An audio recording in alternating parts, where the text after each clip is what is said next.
Hello and welcome to another episode of Generic Fantasy Setting here on Dork Tales. I'm your Dungeon Master Kelly, and joining me tonight is the intrepid party Nothing Ventured, which stars Mike. Hey, I'm Mike, and this is my bunny. She's very... I think it's out of frame. No, she's out of frame. She is actually just in frame. Is she? So, yeah. Yeah, she just hopped by. Oh, okay. Yeah. It was very cute. So that's So my cute. bunny, Lucretia. She's going to be playing a bunny tonight. I am Mike. I am everyone's favorite half-elf ranger, because I say that every time. You are He's, our favorite. he's great. He thinks he's better than everybody else, because he's a rich boy. It's true. You've still got your head tracking software on, or your hardware on. I do, but it's unplugged at least, so the LEDs are turned off. Oh, okay. Hello, Christine. Hi, I'm Christine, and I play everyone's favorite Dwarven Tempest Cleric, Vela Malia Sunsworn. Hello, Winter. Hi, I'm Winter. I play Mars, the Tiefling Rogue, no one's favorite. That's not You're my true. favorite. You're everyone's favorite troublemaker. Yeah, you're our favorite mischief maker. And hello, Amy. I forgot your name for a second. I'm sorry. We haven't worked together for a while. Not like we've ever spent any time together or Also, happy birthday. seen each other. Thank you. Yeah. Hi, I'm Amy, and I am playing Tia Armstrong, the half-orc druid. Also, you're a little low in frame. What happened? Okay. Yeah, don't slouch. Tia's tall. Tia is taller than me. She's That's like true. 5'8". And you're like 5'4"? It's like 4. Yeah, okay. She's 4 inches taller. And what I wouldn't get Oh. in mind. That means I'm taller than Tia. Yeah. All right, so, were you done, Amy? Do you want to say anything else? No. Okay. All right, so welcome. This is a homebrew campaign set in Dork Tales' homebrew universe on the world called Elos, which, long story short, is a made-up world where we kind of just improv it, and once it's improved correctly, it stays there forever. So a very generic fantasy setting is becoming an incredibly specific fantasy setting, which you can actually find more of on our wiki and can add stuff to it and help us develop the world. Please do. Please do, Yeah. please do, because it's a lot of writing. There's that one guy on Wikipedia who apparently has written like a third of the site by himself, Huh. and like has done all of the research and like just an amazing guy. Here's your life's work. But that is his life's work, like, is being the Wikipedia guy, right? That's amazing. Well, you're getting a lot of happy birthday love in the chat. I am. Thanks. Nice. It's not every day that you have a birthday. That's true. Actually, well, it was yesterday, but still, It was yesterday. in some Awesome. planets, it's still your birthday. So, last episode, the characters went to a small village called... Actually, 2 episodes ago. They went to a small village called Reaper's Grove. That is a community of farmers and grave attendants that monitor an immense cemetery along the seaside. And... while there, they discovered that there was a festival going on, and that there appeared to be a cover-up regarding a missing child that the characters were there investigating. Oh, I just remembered where we were at. Yeah. So Yeah. you managed to go and locate the child. The town drunk had followed the child to an old keep transformed into an orphanage a couple of miles north of town. You traveled there. Discovered that the children were acting very strangely and were holding a mind flayer hostage in their basement, forcing him to impersonate their legal guardian, and had strange psionic powers that they had apparently stolen from the mind flayer. Hmm. You fought your way up to the second floor of the keep, doing your best to not kill these children. At some point, the mind flayer vanished. I don't know where he is. I don't know if you guys know where he is, but no one checked. So, you know, he might be having some delicious meal in the basement that you left there. Or just getting away from... He was coming up the stairs with us. Was he coming up the He was stairs? Yeah, he he was following right behind us. Yeah, Okay. Farrah was facing him. as Oh, we were that's true. coming. Farrah was watching him. You were absolutely correct. And when you got upstairs, you found that sitting on a makeshift throne of bones, leaves, and sticks On the second floor of the keep was a giant figure made of thorn bushes topped with a pumpkin's head that was glowing with a distinct purple glow that all of you will recognize as shards from one of the eyes of Nern, which is what got us into this whole mess in the first place. I actually have my little amethyst on tonight. Oh, do you? Nice. Yay! Nice. Props. And Winter, can you just say something real quick, just so I can make sure I hear you? Oh, sorry. You can swallow first.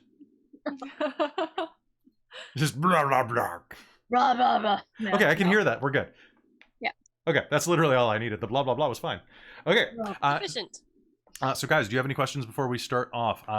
One thing I did want to state, while you're thinking of any questions you might have, is I have modified the house rules slightly. Pray I do not modify them again. And basically, I've just modified our inspiration. So, as longtime viewers will know, at the beginning of every session, each player receives a point of inspiration. They may use this point of inspiration to re-roll dice, to give themselves advantage, to grant advantage to another player, or to let another player reroll dice. However, there is now a stipulation on this. You may always use your inspiration to gain advantage on a roll. You cannot re-roll a die after the fact if you botch the first one. Yes. So if you roll a nat 1, you cannot use your inspiration to get out of it, because that's more fun, we decided. And for those of you who are curious, we do have a wiki with all of our information here. I forget, is it this? Is it? I think it's generic wiki. Oh, thank you. Oh, actually, that I have to change that because it turned out when I typed generic fantasy setting, I spelled it wrong originally, and I got the people at Fandom to change it recently. So it's actually the right one, which is why it shows up. It wasn't showing up on Google for the longest time. Oh no! And that's why, because okay. I typed it in the middle of grad school when I had grad school brain. Mm-hmm. Grad school brain is a real thing, guys. So can y'all remind me exactly where we ended last session? You stumbled up. Was combat initiated? No, he said something and then you left it off at that. So we just walked in. He's like, and I'm still an air elemental. You're still an air elemental? Yeah, and nearly dead in your non-air elemental form. Okay. Yes, so I'm staying there until it boots me out of it because ow. So much pain. So all around you, you can feel the presence of children. Outside, you can hear the sound of rain buffeting the side of the keep. As you round the curling stairs and step onto the second floor, lightning crackles, and you can see this imposing figure, head carved out of an immense jack-o'-lantern. The figure stands, well, he would stand were he not sitting on a throne made of sticks and bone. 12 feet tall? 13? Twice the height of any man. To his left and right are a pair of children, their eyes glowing dimly in the darkness. The room is lit by only a few scant candles and the purple glow coming out of the jack-o'-lantern's eyes that you will recognize as the glow of shards of Nern, the goddess of darkness. mine. As you step into the room, the pumpkin leans forward, knitting its fingers together. The fingers themselves are made of bones wrapped in pumpkin vine. They crack like dry twigs. I say, what do we have here? He intones, the voice rumbling across the entire room. Y'all aren't welcome in my abode.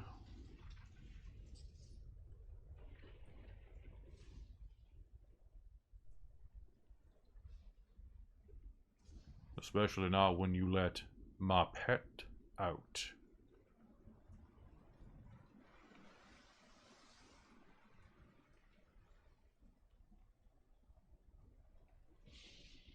Y'all can depart if you'd like. What do we think, guys? Do we want to leave or do we want to stay? Closes the door. Okay, so let's go ahead and roll initiative. Let's do this. Nice. All right. I mean, we can't really leave. We need that shard. Yeah. Yeah. That's true. It was more of a rhetorical question and hoping somebody would say something clever, which closing the door was better. Okay. All right. So 3, and go ahead and type them in the chat so that I have a paper record. And I'll just move that over there so I can actually see On the stuff. Zoom chat, you'd still prefer? Okay. So 9. Okay. Oh, that was anticlimactic. And you have initiative of... Oh, that's actually lower than I expected. 19. Okay, so I've got Mike going at 19. I've got Pumpkin King going at 18. I have Amy going... Oh, pardon me. I have Christine. Then I have Tia. And then I have Mars. And then Kid 1 and Kid 2. To describe these children, both of them are... They're both about 14 years old. One of which is a boy that you'll recognize as Baden. Yeah. I was The going to next say, one- the older one, so I was a teenager. The older one that you didn't recognize or don't notice is one that was sitting at the back of the room before, just slightly out of view. It's a girl dressed in a pleated skirt and a bit of an old woolen shrug. Both of them look at you as combat begins, and their eyes will flare to light, and they will begin hovering about an inch off the ground. And I would like to see Mike. Xena was up. What do you do? He's gonna take 3 pot shots off at Pumpkin King. Okay. He has 1 fire arrow left out of his OP chemical alchemical Okay. arrows. So he has a fire. One of those is gonna be fire arrow. I'm gonna use this dice for fire arrows. Okay. He's gonna take -5 + 10. Okay. And he's gonna re-throw down a Hunter's Mark on this and expend another spell slot. Okay. So, Not killing as I said foes. before, the room is quite large. So, when you guys are trying to get to him, I believe I said that the room was about... God, actually, it's been a week, so I think it was about 60 feet deep. Yeah, it was pretty large. Yeah. Is there any cover in this room right off the bat? So, looking around, there are quite a few bits of cover. I wasn't sure if you guys would want a map. We usually do Theater of the Mind on generic unless it's like a dungeon crawl. Yeah. So, basically, it is a large square room with a small L portion out the back right side of it. As you're looking into the room, it looks like a bunk room. So, along all of the walls, you will find that every 5 feet there is a bunk bed. Crudely made, and for a total of, let's see, 5, 10. So there are 8 bunk beds, 4 on each wall. As well as in the center of the room, there are 2 long tables that are covered with various strange items, pebbles, skulls, animal bones, a doll in the center of the room. So that's the cover that you see. Okay. So he's gonna take as much cover as possible behind the furthest thing back in the room. Okay, so you can flip a table, or you can hide behind one of the bunk flipping beds. a table. Okay, so you're just going to run straight forward, flipping the table. So that's going to move you about 10 feet. You can flip the table as a reaction, basically just to kick it over. Perfect. Somebody should do a table flip macro. Someone just did. Perfect. Here we go for the attack. Okay, Oh no. I said -5 + 10, right? You I did. So that's going to be +6 to hit. So that's going to be a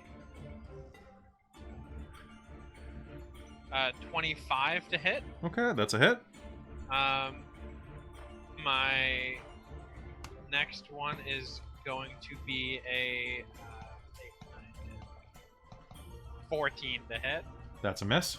Okay, thought so. That's my fire arrow that's toast. And then my third shot is going to be 19 to hit. 19 to hit is going to be a hit. So go ahead and roll me Thank those God. Okay. damages, and Alright, so that's 2 solid hits, and that was my third one, so that gets the bonus D8 on there. Here we go. Pull the calculator real quick. going back to using actual dice for this because It's more satisfying. it's way more satisfying. So much more satisfying. 4 plus I actually have all these written down. So plus 17. Okay. That. We're going for 59 damage on that. 2 of 59 those damage? being necrotic. Oh wow. Okay, 2 of those being necrotic. Sounds good. How much of that was fire? None of that was fire. The fire arrow missed. Okay. All right, so your fire arrow will embed in the back wall and begin to basically just light one of the bunk beds on fire. So... All right, 2 arrows, however, are going to puncture directly into this Pumpkin King's sternum, punching into whatever is inside of there, whatever throbbing mass of organic tissue that molds and rolls inside of those stick and bone ribs. As soon as you fire, he is up on his feet and is going to move 30 feet across the room as a reaction. So he leaps atop the other table that you haven't flipped as his reaction. So that's your turn. All right, now it's his turn. He is going to... Yeah, I think so. As you are there, those of you in the door, I need all of you to do me a favor. I gave you a chance. All right, so... All right, so he is going to take his movement step forward, and I need everyone in the room on your corner of the room to. Okay, so that. Actually, you know what? That will not matter until your turns. But at the beginning of each of your turns, let me know that you need to do something, because as he steps forward, he's going to raise his hands, and vines are going to begin to push out of the floor through the gaps in the stonework and start lashing themselves around your limbs. Yeah, Fine. dang. Lovely. Crap. All right. It is a swirling vortex of gourds and vegetables as well. Great. The room begins to swirl with razor-sharp leaves that fly around the room. And, Tia, did you have a reaction? No, it's something I'll mention on my turn. Okay. So, the Pumpkin King can do... Wait, did they cause damage? At the beginning of your turn, they will, but not until then. Oh, good. Okay, and it spreads around corners. That's gross. All right. Christine, Malia is up. What does she do? Okay. So how... So there was him and then 2 kids? The 2 kids are hovering at the back of the room by the chair. Yes, that's all you can see so Okay. far. There may be some So invisible ones. They're about 60 feet away. They're about 60 feet away. He's about Okay. 15 feet in front of you now. Okay. So what I will do is cast Spiritual Weapon. Okay. Oh, well, I guess started my turn. What do I do? Oh, that is correct, actually. So you need to make me a dex save. Okay.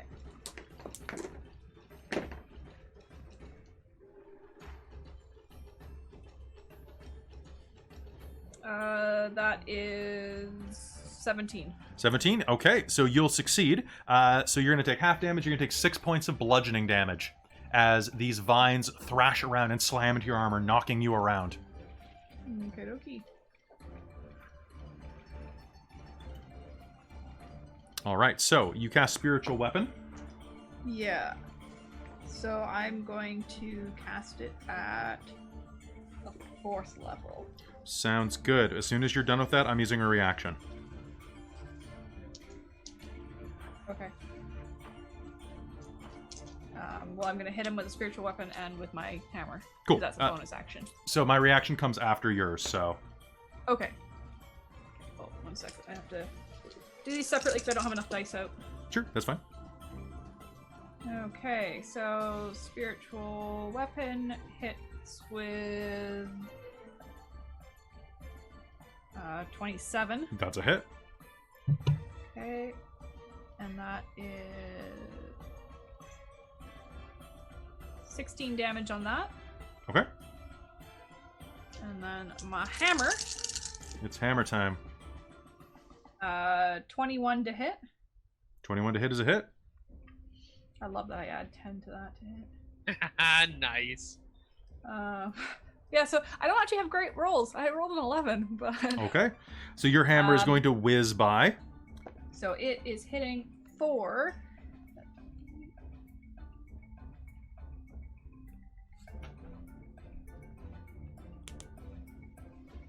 Did you say it? Did you only roll an 11 on that? To hit. But Okay. I got a 21 in the end. Oh, okay. Like, I was making a point that just because I got a 21 doesn't mean I rolled good. Okay. Well, you guys are... Okay, well, I lost my count, so 1 sec.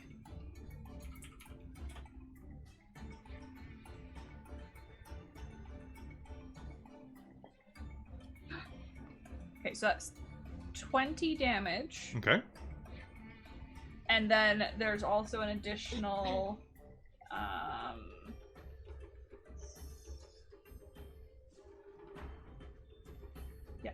additional 6 of divine, so Okay. radiant, I believe. Radiant damage? Thunder damage. It says Okay. thunder.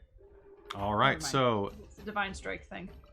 All right, so that's going to hit him hard. The spiritual weapon is going to hack into his side, but the hammer is going to fly through, hitting once again in that hollow in the chest where Xeno's arrows took flight.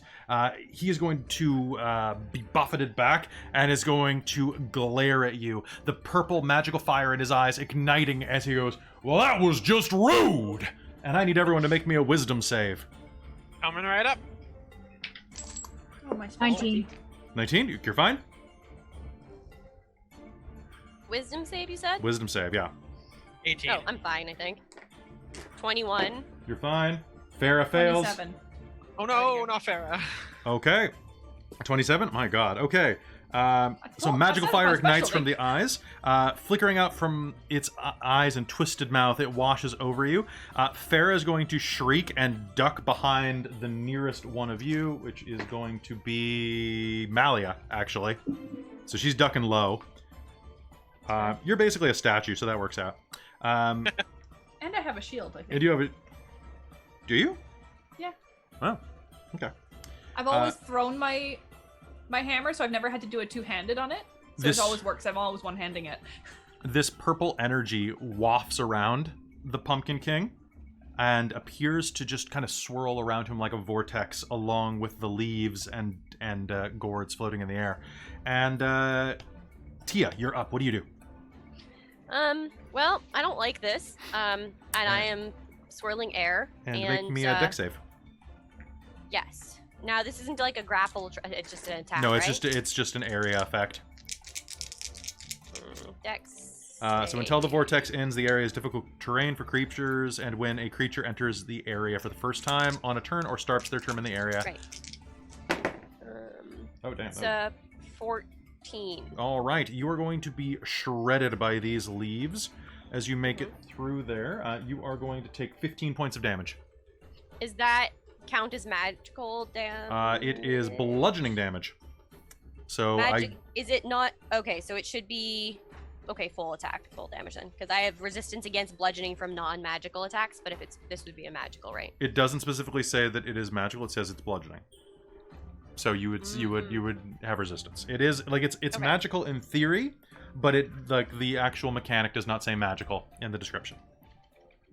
Okay, so I would have damage then. Yep, you would have damage because it's bludgeoning. So 15... Turns It into rounds 7. down?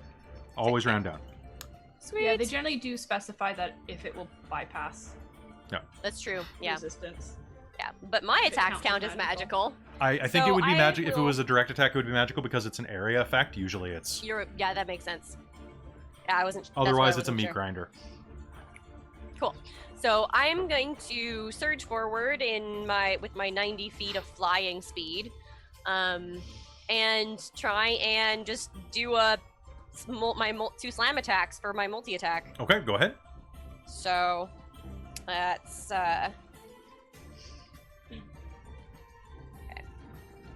I'm just picking dice to use here. That seems like a good combo.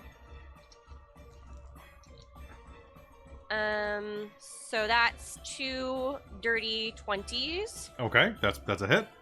Those are Okay. hits. And then I need, oh shit, when I do this, why did I do it this way?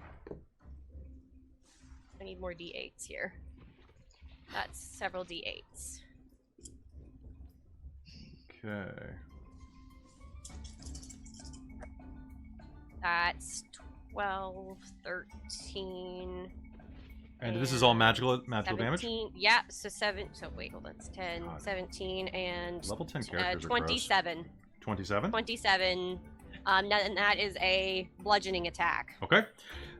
You slam into him twice, breaking off parts of the sticks and ribs that are holding him together. They plunge to the ground, and he's going to shriek, and I am going to use another reaction to hit you with a vine attack. Okay.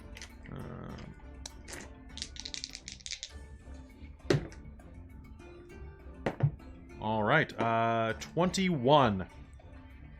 And that's 20. Yeah, that hits. That's it. Okay. Yeah. All right. He is going to.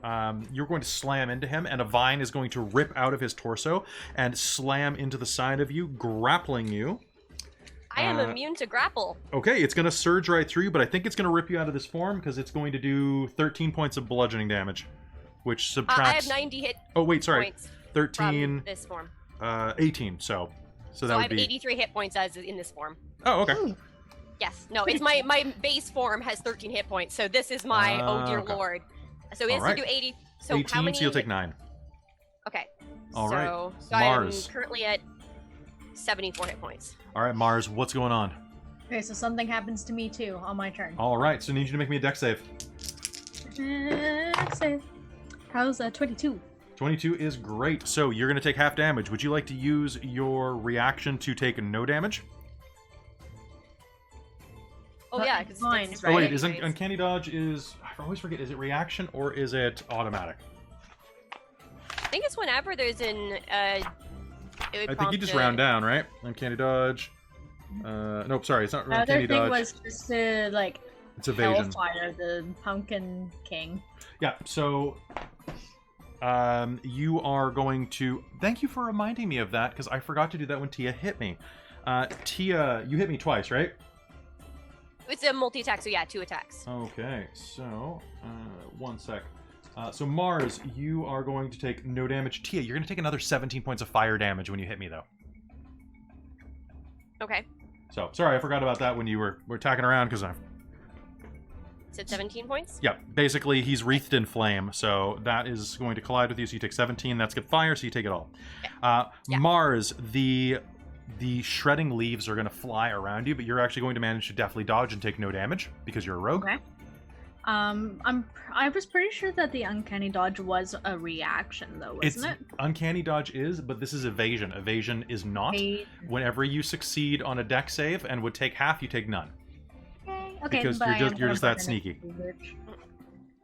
All right. So what are you gonna do?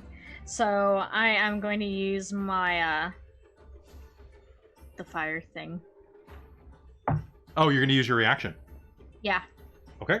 So you can only react to something that's that's like gone, like directed at you. Oh, so this is like environmental, so it's from the area.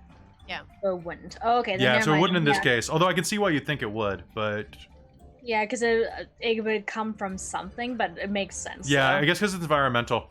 Interesting. I hadn't thought about that. Yeah, AoE. Yeah. So I'm gonna say AOE's don't, but that's not a bad idea. Okay. So what do you? I'm still gonna like double attack it. You might as well. Okay, so dodging around. Tia is within range, so you can call sneak attack on this. Sneak attack. Okay. Yeah. Kill it, Mars, kill it. Feel it good. Kill it with all of your d4s. So I got a 21 and an 18. Those are 2 hits. Sweet. Okay, cool. And then I got 5, 10, 15, 20. Nope. Sorry, not 20. That was a 19. 23. 24.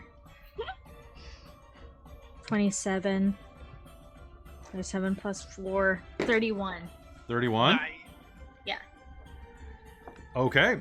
So you are And going. they are magical weapons. Okay. Enchanted. Something like So that. reaching up, you are actually going to be able to. Do you want me to take some narrative license with you? No, go for it. Okay. Leaping up, you're going to manage to grab onto this creature's back, scaling your way up. You can see the purple glow inside of that jack-o'-lantern skull. You plunge your daggers in, and as you rip, you will feel the jack-o'-lantern collapse as you completely... Oh, your rabbit's running around. As the jack-o'-lantern splits open, revealing a floating shard of Nirn inside. I get it. I'll let you use your reaction to grab it because it's you. Is Okay. Dead? That's a great question, Zeno. That's too easy, but I'm taking my chance to grab that Okay. shard. Yeah, fair enough. Inside of the creature, you can actually see down, and the shard is just hovering there. And as you pluck it away, the entire thing begins to tremble and shudder. And that's when you notice that inside of the mass, inside of its ribs, and inside of the pile of leaves is a pile of dissolved bones, rotten compost, partially eaten away by acid, mounds of quivering, rotten flesh. Yeah. You thought this was my final form, and I need you to... Oh no. So I actually can't. I'm out of reactions. So you we are going to grab... smashing some pumpkins? You just smash... Yeah, you smash pumpkins. Good job. All right, so that's going to take out Pumpkin King form. Good job. Now we are down to kid number 1. Kid number 1 is going to float forward, and I need...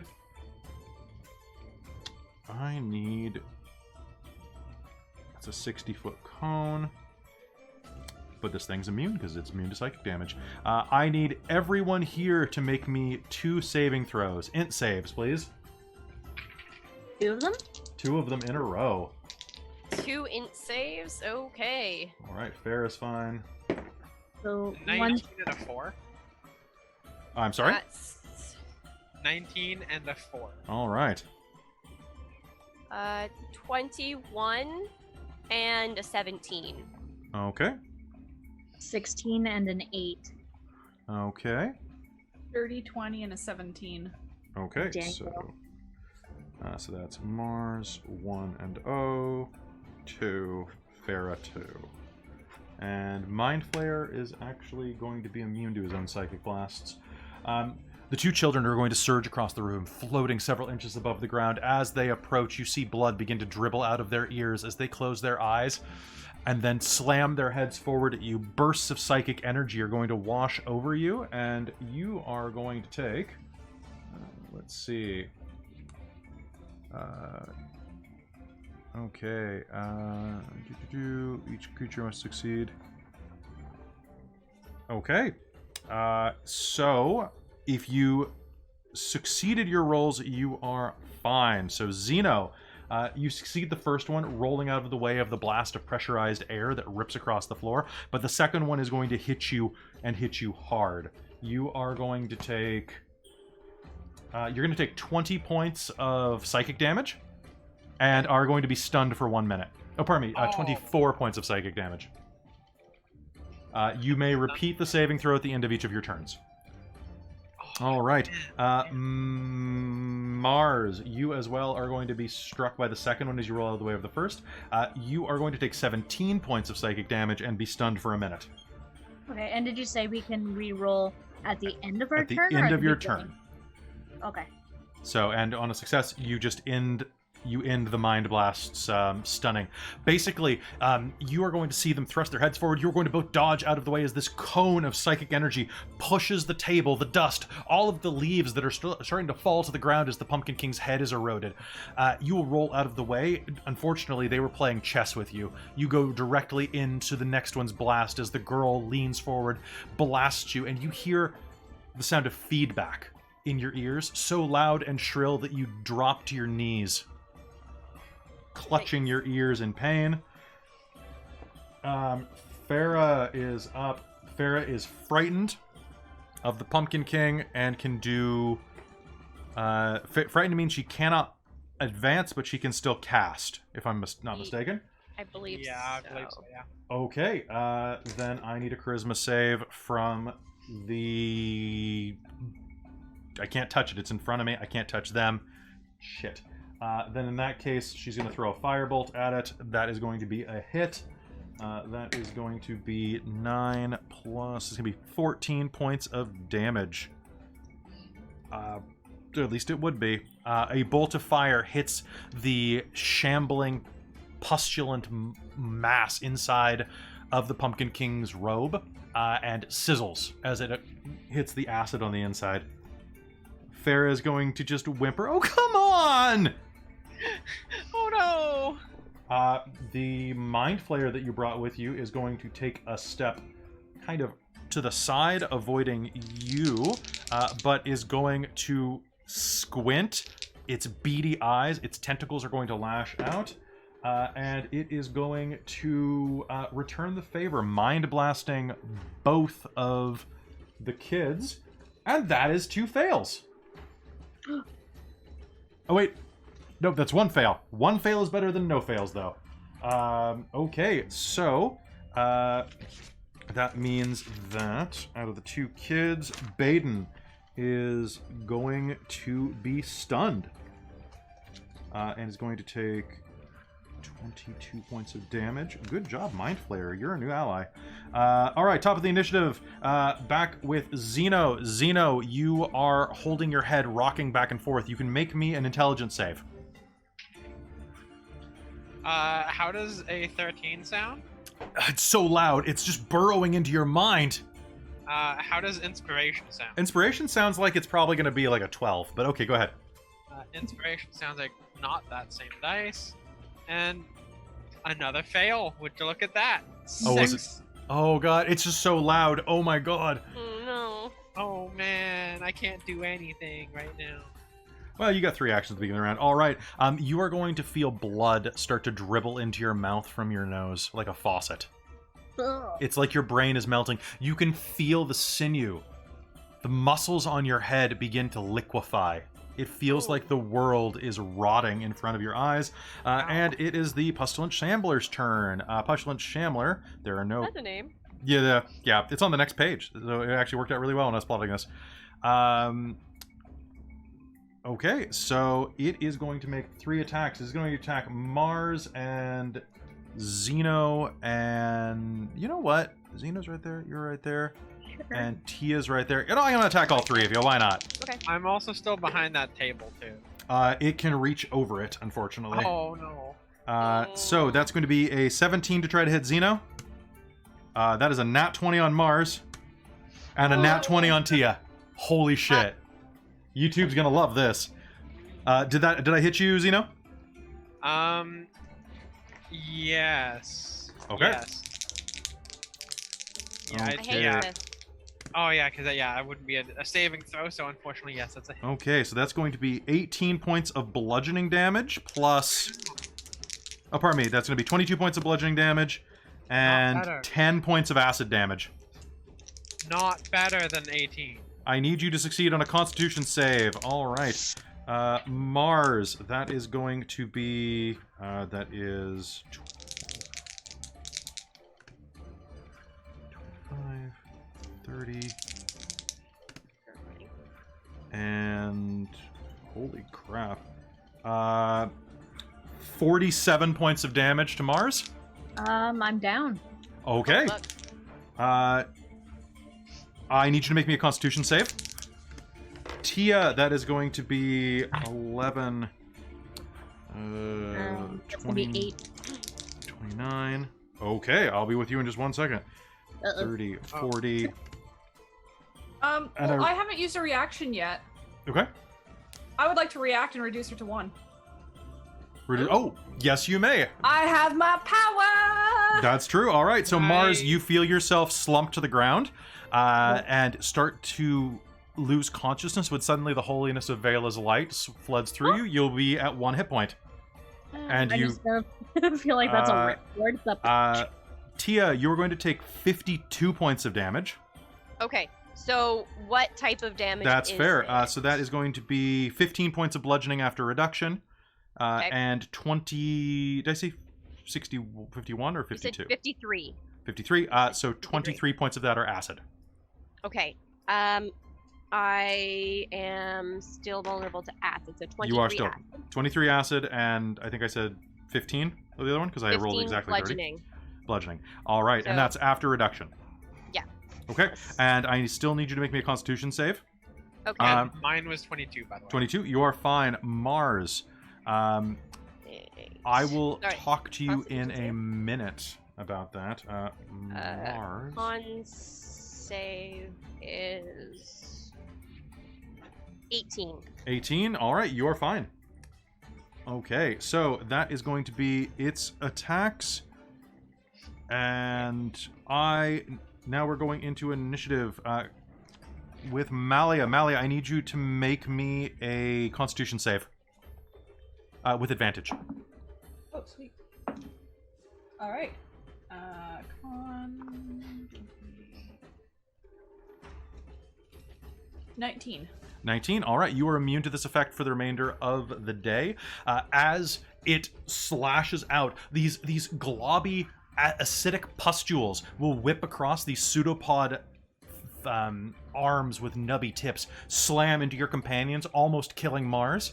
And as that happens, the visage of the Pumpkin King is going to erode away, and this horrible stench is going to permeate the room. You will feel bile begin to rise in the back of your throat, and you choke it down because you're a dwarf, damn it. Dwarves have resistance to poison.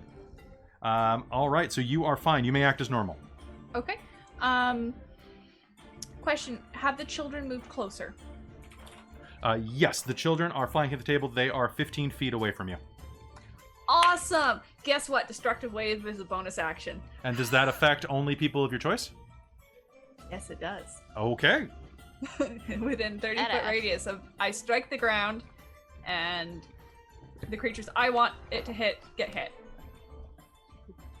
That's what this thing's eventually going to look like. Oh my lord, I So hate a burst of divine energy ripples out from me. Okay. What's my So- save? Everything, con save, everything within 30 feet of me that is not my friends. Is the Mind Flayer your friend? I think because he's there and he's been helpful, I would have designated him as Okay. not being hit Sounds because he's not good. attacking us. This is I'm a only con trying to save? hit the stuff that's... I have a Yes. 16 with the Postulant Shambler. Let me double check what my spells... My spell save DC is 17. 17, and I'm just double checking. Bone Rot Sense, absorb flesh. See, I'm really glad that Mars didn't die because it can just absorb corpses like in a round. What? Yeah, that's how it gets bigger. Dice out, actually. Ugh. It's a living That's not compost. okay. You're fighting a living compost heap. Is basically that's what we're going a to. flesh. I A hate flesh. it so much. Well, you know. it's all so right. gross. Oh god damn it. Sorry, the chat's just really funny. Wait, no, don't hit the children. Not only the pump men, but the pump women and pump children too. Oh my god, Damn- the pump. God children. damn it! Someone get that chatter an award. All right. So, That's my Malia, how friend much from damage are you college. doing with that? Nice. Well, 1 sec. I have to roll 10d6, so Oh we will my find out. lord. At a certain point, a dice roller is preferable. But I wouldn't get the satisfaction that I get from doing this. So. That's true. And that was almost max on that one. Clicky clack. So much clicky clack. It's great. I love it. Here, my roommate was just like, "Why do you have so many dice? How could you possibly need them all?" Your I was roommate like, is an "Because idiot. We're ridiculous. Your roommate's a Don't fool. understand. Some people say that you can have too many dice. Those people are heathens and fools. Okay, so that is 28 thunder damage, Okay. and then Okay. 26 radiant damage. Okay. And they get knocked prone if they did not save. So that was 28 and 26, so 54. Yes. Okay. I am immune to prone. Halved if they save. No one saved, And- actually. Okay.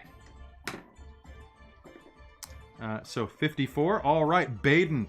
Your destructive wave throws Baden, and you see his body fly through one of the bunk beds, destroying it as he slams through the frame. It collapses to the ground around him. You're not sure if he's alive or dead. The girl is thrown backwards. That was 54 points of damage. Yeah. Okay. I would preferably try not to kill the children, but I can't really control this one. You can't really control it. It's So literally... that was my bonus action. I am also throwing my hammer at the corpse. the Blah. pumpkin thing. The Just call it- pestilent steamer. The pestilent shambler, not steamer. A pestilent yes. steamer is something that you leave in the top tank of an enemy's toilet. Oh no. So that's 22 to hit, That's a hit. and He was doing so well too. You fucked with the wrong people. Yeah. Hey, you mucked with him. Okay, he was just chilling on his 20 throne. damage. How 20 much? damage. Okay. 20, 2 of which is thunder. Okay, 20. Thank you for designating that. Okay. All right, you are going to slam into him with your hammer. It is going to...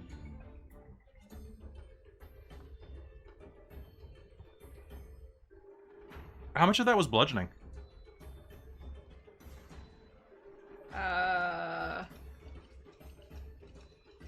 You said 20 of it was thunder? No, I said 5 2. of 2 of it. Okay. Yeah. So that was 20 damage, 2 of which was thunder. Okay. Yeah. So the All rest right. would have been bludgeoning. All but right, it's so- magical. Yes, normally that applies. However, Okay. he is resistant to even magical bludgeoning. Shit. He's not immune. He's Disgusting. resistant. Okay, so your Well- hammer is going to slam into him, doing not as much damage as you'd hoped, but still slamming into him as the holy fire burns at some of the compost heap of existence that it is. However, at least the area effect is no longer active. Well, at least the Pumpkin King's area effects. His acidic smell still is. And Tia, do you have to breathe? I am immune to poison. Okay. So you will not have to roll for the Constitution save. Okay. So it's your turn. What do you do? Oh, pardon me. It- Yes, it is your turn. 'Kay. I've Chris So- written down instead of Christine, and I'm like, Oh. Wait, okay, what? Chris. Yeah. Oh, Chris isn't in this Who's game. Chris? Damn it. No. Yeah. So I will use my bonus action to expend a 5th level spell slot to heal 5d8 points of damage in this form. That's a because pretty good 19 idea. is insufficient, in my opinion. 19 hit points or 19? Hit points is what I have right now. Like, that's how many my form has. So I'm healing. And I heal 20 hit points. Okay. Which is better than what it was. I hate that. And then I'm going to do my, that multi-attack. Because that's my action attack. And that's bludgeoning? It is magical bludgeoning. So it'll Does- be reduced then. Yeah. Yeah. But it won't be immune, I don't think. It, well, it's not immune. It's immune to fire, apparently. Because Oh, okay. Farah was having a bad day about that. So that's so to hit, I've got a 17 Hit. and a If you miss, I'm going to be 20 impressed. something. You hit. Yeah, so It's Those a are that. walking compost heap. Its AC is pretty low. It makes up for it in hit points and being gross. yeah, Just like it's a lot of pretty people I went to damn college with. gross. Ooh. My life. Life. That's 10. Yeah, so not that great, but 22 points of bludgeoning. Pre-reduction or Damage. post? That's before reduction, so it should be 11. Okay, so surging forward, you were going to... the Shambler is half destroyed. Like, you have managed to mulch it... Oh, managed to mulch it even further into the ground. Post time. Which is just fantastic. Mars, it is your turn right now. I want you to make an intelligence save at the beginning of your turn. No. No? Do you want to use your inspiration? Well, it wasn't a 1. It was a 3 plus 3. That's so- not a 1. That's a bit better. 18. 18? Okay. So what I'm going to say is that technically you did pass out for just a second. Blech. So I'm going to say that you could, because we actually didn't have the mechanics for insta-res that we added to the game. So heroes never die. You may take your action as normal. Okay, and I'm at 1 hit point. You're at 1 hit point. Have fun. Ow. My soul. Your soul. All right, so what's happening is this giant pustulent mound is kind of looming over you, and one of the children is floating nearby. Another one has been, like, just launched through a bed frame. And he's gone. Correct. With 1 hit point, I'm still gonna try to double attack. Okay. Ride it to the ground. Do it. Is there anyone nearby that can let me use the sneak attack or not? Yeah, Tia actually is right there. on top. Like, there's basically a small tornado fighting with this meat tornado. My girl! So gross. Dusty and Busty. We're gonna smell so bad after this. It's true. Okay. So I got a 17 and a 23. Okay, those are 2 hits. Ooh. And which of your weapons do necrotic damage? I don't think either of them do. I was never Good. told. Good to know. I don't think they do. No. I think it was just my bow that does. Yeah, the just product. your bow, because you got the fancy one from Yeah. Arcane. Yeah. You know, it was never told to me exactly what mine do. They mostly just do tons of damage. All right. 6, 11, 17. I like that 21. because I run games so much, you can see my stubble grow in real time. 4. It's like a time lapse. My jaw's looking particularly like square today, though. Nice. Hello. Yeah, How are you? mine's come in quite a bit since Monday. Yeah, it has. You trimmed it up nicely. Okay. 36. 36. Oh, I love it when people roll numbers that end in what their hit points are at the moment. It's just so nice. I don't have to like do like, okay, what's 9 minus 8? I know that's easy, but I'm doing a lot of math right now, guys. But when you're like 20, it makes my life easy. I love it. Okay, so you're going to Did you roll a sneak attack as well? Yeah, that was all together. That was all? All right, so leaping up, you will slash your blades through this meat sack, which is going to get you in range of its stench. Oh no.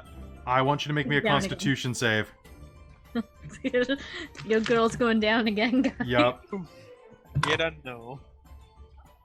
Got an actual 18, but I don't. That's all you needed. Good job. You're gonna hold your breath as you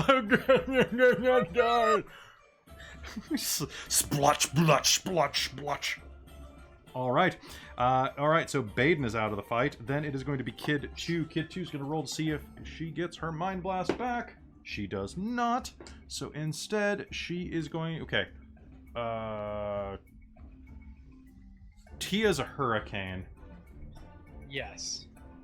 So that's weird. I'm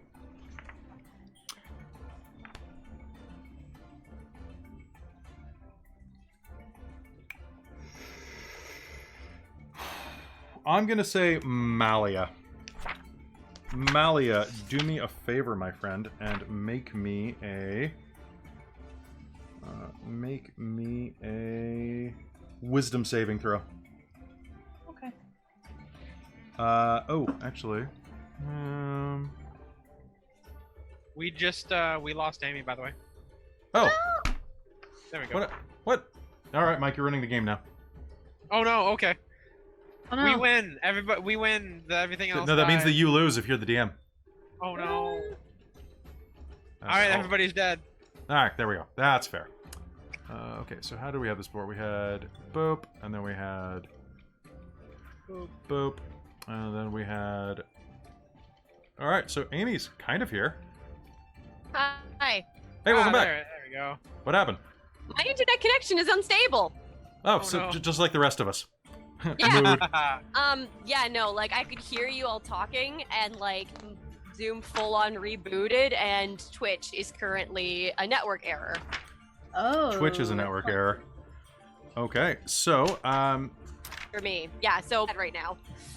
I don't know what happened after Winter successfully con saved. okay, so actually, what's going to Sorry. happen is she is going to push forward. Sorry, guys, changed my action there while that happened. I need everybody How does except it for the feel to be, Mind like, Flayer. An awesome healer right now. Everybody except for the Mind Flayer needs to make me a wisdom save. Oh, by the way, I missed counting one of my dice because it rolled away. Oh, yeah, sure. What is so it? add another 4. Nice. Okay, Good. You still have to swap me and Winter. Oh, sorry. There we go. Okay, so go ahead and make me wisdom saves, please. Oh no. 24. 24. You're fine. 27. 19. 19. Amy, what'd you get? For what? What was it? A doing? wisdom save.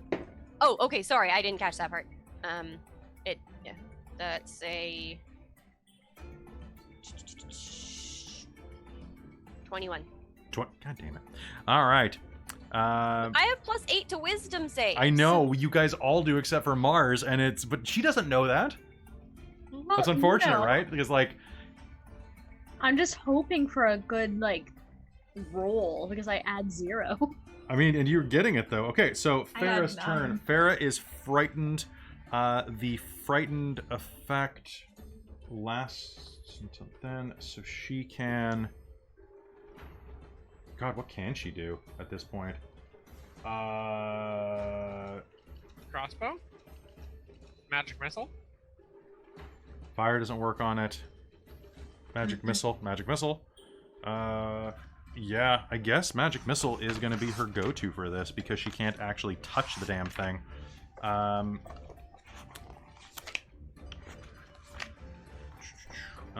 So it's time to do something stupid. Farah's having a bad day. That means let's cast Magic Missile at a Child. at a 5th level spell. Bye, child. So that's going to be 8d4 auto hit. Nice. Do you have 8 d4s there? No, but I have a dice rolling program up on my laptop because I have 2 computers open. So that is going to be 23 points of damage on the... Yeah, it's force damage. All right, so 23 points of force damage on the side of the creature, which is great because now it has reasonable hit points. 8 impacts strike the side of its frame, and it is going to rock back a bit. The Mind Flayer is going to take his turn now, and is going to... Yeah, I guess he's just gonna see if that Mind Blast refreshes, and it don't. Of course it don't. So instead, he does not have any spells left. Zeno, you are laying amidst a broken table, Yes. basically. The Mind Flayer is going to roll to keep his temper. Is going to roll a 7. That's not enough. He's going to reach down, pick up one of the table legs, and float over and start bludgeoning the child in the face with it. Oh my! Right. That is a 14 to hit the child in the face with a piece of wood. Okay. Oh! Oh, So... I thought he was gonna start eating Xeno, to be honest. No, you guys had an agreement. That child is going to take 12 points of bludgeoning damage to the face as it begins just bludgeoning this 14-year-old girl. Oh my god. After it only took 54. How many hit points do these kids have? Jeebus. How many? Sorry, it already took how much? Well, didn't they take like 54 from my destructive wave earlier? Yep. So, she is basically collapsed on the ground being bludgeoned by a table leg. Oh no! She's still alive, because they have a decent amount of hit points, but it's a fair bet that he should probably stop that soon. It's Yeah. more of a technicality that she's alive now. Are we still in combat rounds? Absolutely we are. We are continuing Okay, just down making back sure. at the top of the Cool. initiative with Zeno. Zeno, your brain is melting, bro. I don't like melting brain. I'm gonna roll to not melt. Okay, brain. make me another int save.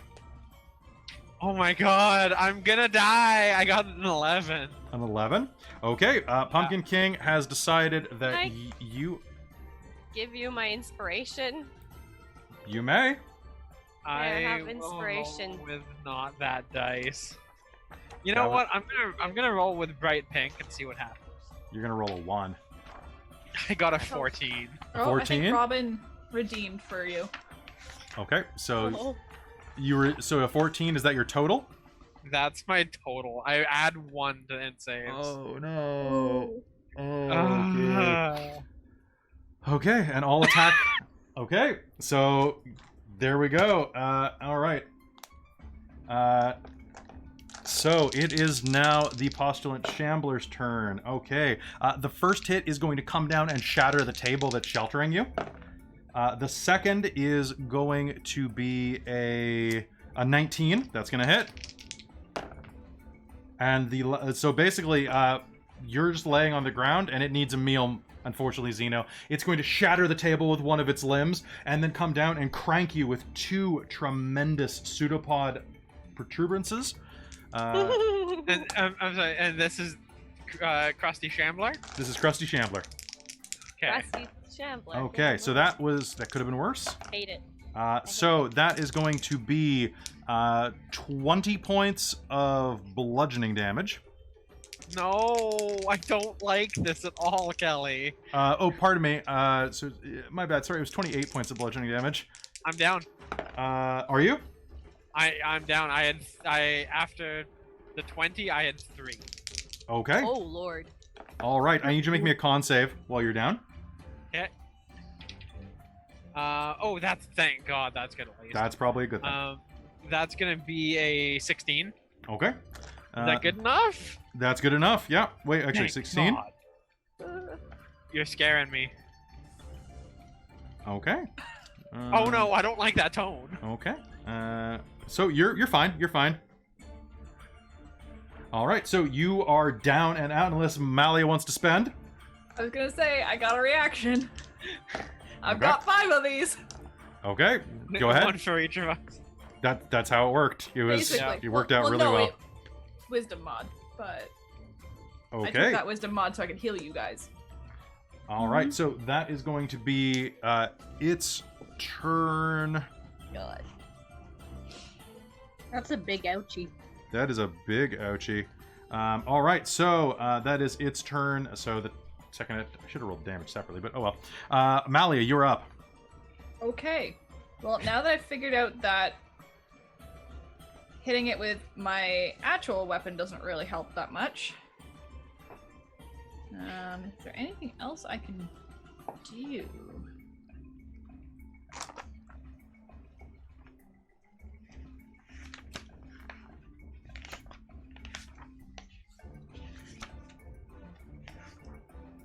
Sorry, I'm just quickly reading a spell through.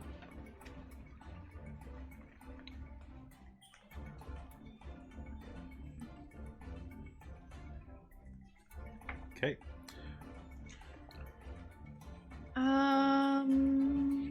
God, these guys are cool.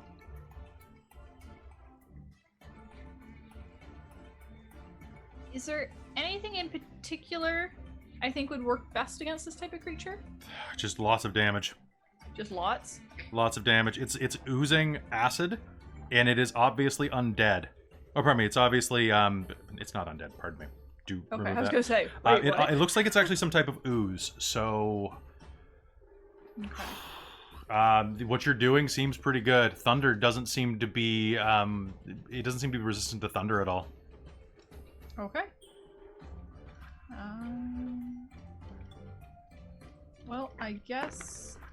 You know what? I will still throw my hammer at it because then I can do Divine Strike at the same time. So I will throw my hammer and also hit it with my spiritual weapon, which is not popped yet. Okay, It is go still ahead. up. Make me 2 attacks. Con. You are going to hit. Yeah, I am. So that spiritual weapon is gonna crit. Okay. Yes. Okay, so first. Oh, I'm sorry, Xena. hammer. But this is the way it works, right? Like you, Oh man, sometimes you get it, sometimes you don't. you're a glass So cannon. that's 16 bludgeoning damage from the hammer, Okay. 7 thunder damage from the hammer, and then let us do Okay, come on. Your hammer slams into it, electrocuting part of its pustulant mass, which begins to sizzle and cook. Okay.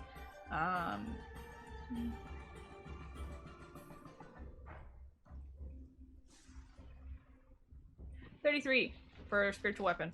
All right, and that's all. What type of damage is that? It's force damage. Force damage. Good, good, good. All right. You slam into it with your spiritual hammer, knocking it a little bit around and kind of pushing it toward Tia, who is in air elemental form. This thing is really badly hurt. You think you might be able to rip it apart if you just roll really well, Tia. Attempt that. So Okay. we will see. What? You were frozen for a second. It looked like you were thinking really intently. You're like, No! Really bad right now. Like I've oh yeah, you're teleporting all over the place. Okay. Oh, like I I've think closed there. out of roll. Back. Yeah. So that's I think I think Oh, she's she did. saying. I think both of them my hit. attacks should hit. That's They should. I'm typing it. Yeah, type it into our Zoom chat just in case. Tia surges forward in air elemental form, getting an immaculate dirty 20 and a 24. As she strikes into the creature, she rolls full damage. Well, she rolls damage anyway. And teleports all over the screen. This is wicked. It's like you're really fast. Right? You can get into Area 51 like that. Ooh, Naruto teleporter. Naruto teleport. You mean Boruto's dad?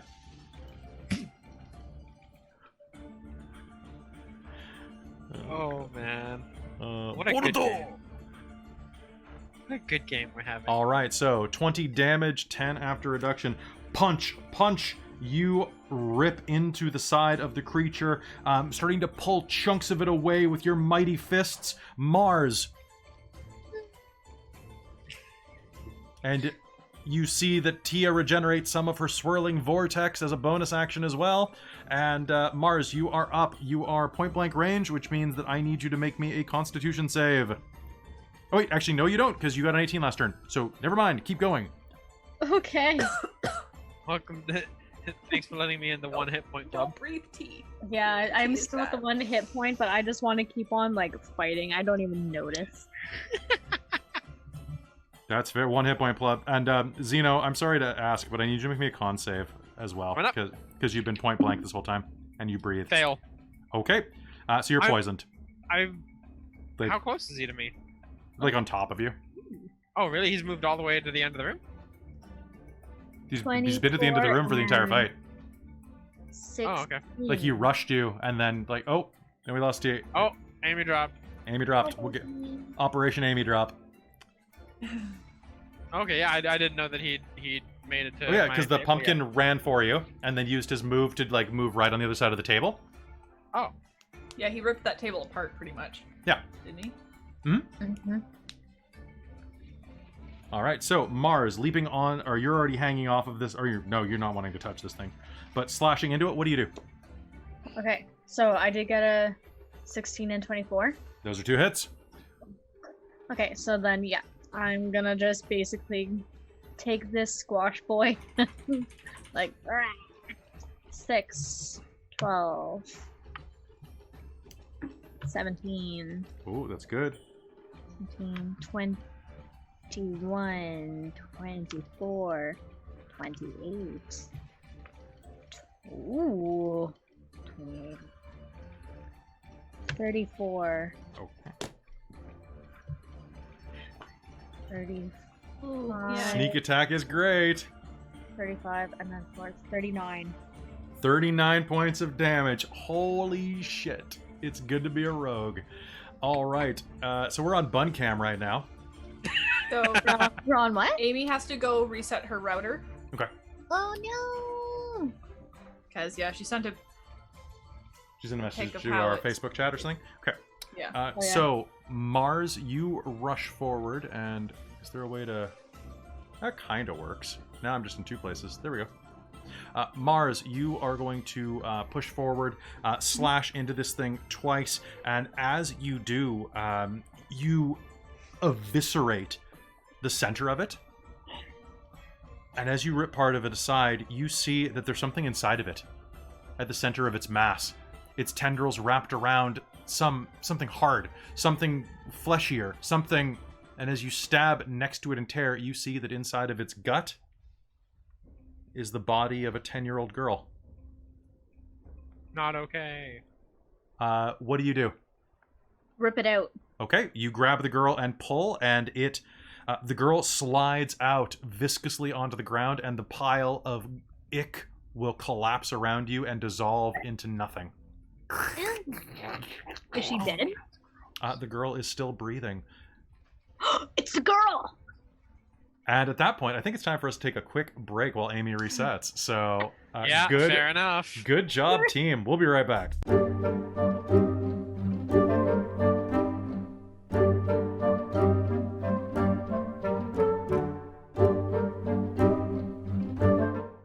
Hello and welcome back to Generic Fantasy Setting here on Dork Tales.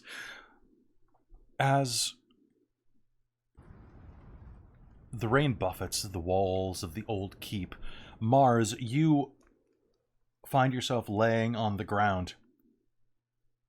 Next to this child's body. It's a 10-year-old girl dressed in a little slip. Most of her body is coated with this viscous caul that clings to her form almost as if she were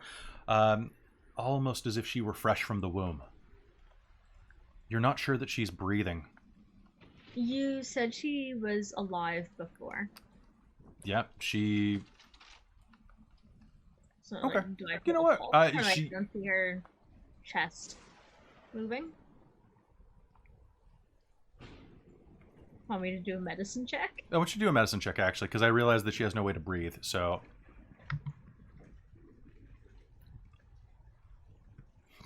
That was an 18. An 18.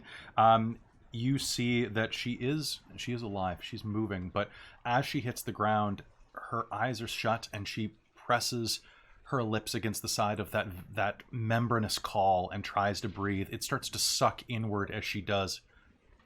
Now that she's out of that creature, you don't think that she can breathe. You need to make an air hole. Trachea. Ugh, I mean, you can. I mean, you could also just cut the caul away, but, you do you. that too. Yeah. Okay, Okay. what do you want me to roll for that? You don't need to roll. You just need to... With that medicine roll, you can probably do it without a problem. Okay, cool. I'm imagining that scene from Poltergeist when they get Carol Ann back. Very similar, actually. Yeah. So dipping your dagger in, you're going to cut a hole in her mouth and start to peel it away. It's almost like her face is wrapped in plastic sheeting.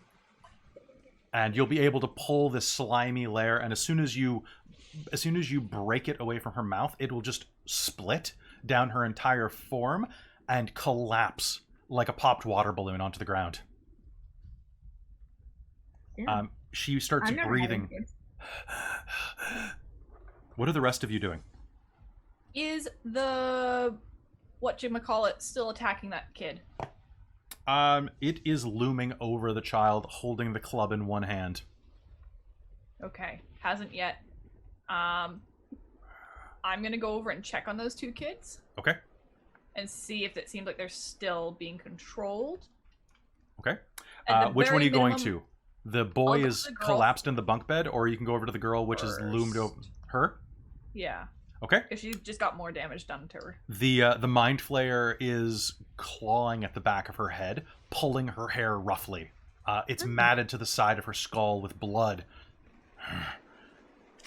Where? Ah, yes. I'm gonna kind of get in there, get down nearby too. He jerks her head roughly to the side, and at the base of her skull, you can see that there is something affixed. It's a small nodule about the size of a large gold coin at the base of her Huh. skull. It has scab growing around it and covering a large portion of it. This is what they took from me. I'm gonna try and pry it off. I would like you to make me a medicine roll. Okie dokie, I can do that.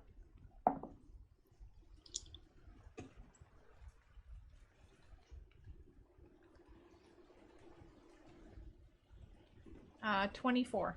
24. You are going to try to pull it for a second, and it starts to tear.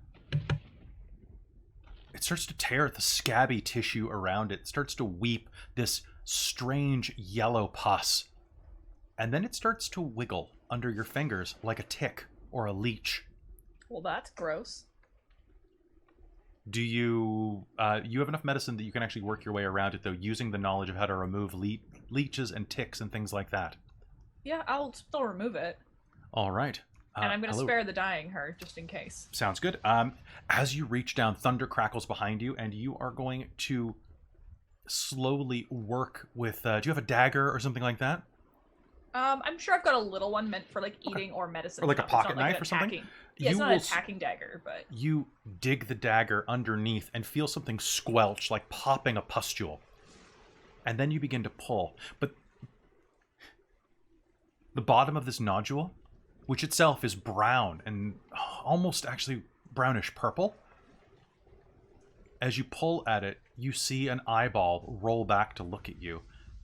And what's extending into her neck and the back of her skull looks like the translucent tentacles of a squid. That's gross. What is this? As I'm still remove it. They used... The voice of the Mind Flayer echoes inside of your own. They used my genetic material, along with the power of the stone. Oh, that's gross. And I will try and continue. I'm hoping this isn't going to kill her, but she can't stay this way. It will snap like pulling a rubber band once, twice, 3 times, and finally a 4th tentacle will snap out. It begins to wriggle in your hand and try to wrap around your hand. It flips over trying to grab your... Give it to me. Give it to me. I'm trying! All right. He will claw it out of your hand, actually grabbing it so fiercely that a little bit of blood is going to... he's going to actually scrape your wrist above your glove as he grabs it roughly. Whatever. And he's going to... I want it gone. This will either free them or kill them. Do I have your permission? Yep. Good. Be done.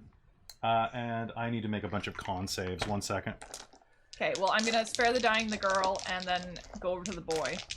Okay. I guess we're gonna have to do this to all of them. So, did the pestilent shambler die? Is that gone? It is evaporated on the floor, a stinking pile of ooze. I lost a dice, but hey, that's fine. All around this keep, you're going to hear the sound of high-pitched shrieking as this thing in his hand begins to shriek. I cannot do this noise, guys, but you don't try. You know the you know that noise that is like 2 octaves above where I can hit, but this high-pitched shrieking is going to emanate there, and you'll also hear it muffled as it begins to shake through. On the other side of the bed frame, the boy will suddenly stand up, start clawing at the bed frame as you hear it echo through the front of his eye sockets, through his skull. Yeah. And suddenly, it pops out the back of his head, exploding like a burst pimple. Oh, no. I'm gonna dart over and slap the boy with spare the dying, just in case. You'll hear this echo from above, from around the corner. And you'll hear the sound of bodies hitting the floor after one after the other faints. I'm going to then go dart over to the rest of the group and go mass cure wounds. Okay. Okay, go look for kids. Unless I need to spare the dying them just in case. So that will be... Okay. Ooh, almost max damage. Or max... Max damage. hit point. Spare the Max dying. hit point. Fuck that. Fuck you all. You're dead. Thunder claps outside, and while you are doing doing your 27 points each. Okay. To our party, including Farah and the little girl that got pulled out. Okay. Her eyes are going to flicker open. And Zeno, what are you doing? You're kind of half conscious on the floor. The feedback in your head is finally let up. I'm just gonna like sit up and kind of go, whoa. Are you okay? Farah leans over you and smacks you. Zeno! Ow. Yes, yes. My brain was melting, but I'm okay now. So you're perfectly fine. Thank God. Yeah, usual stuff, you know. Usual stuff. It's okay. You don't need that anyway. Tia. So if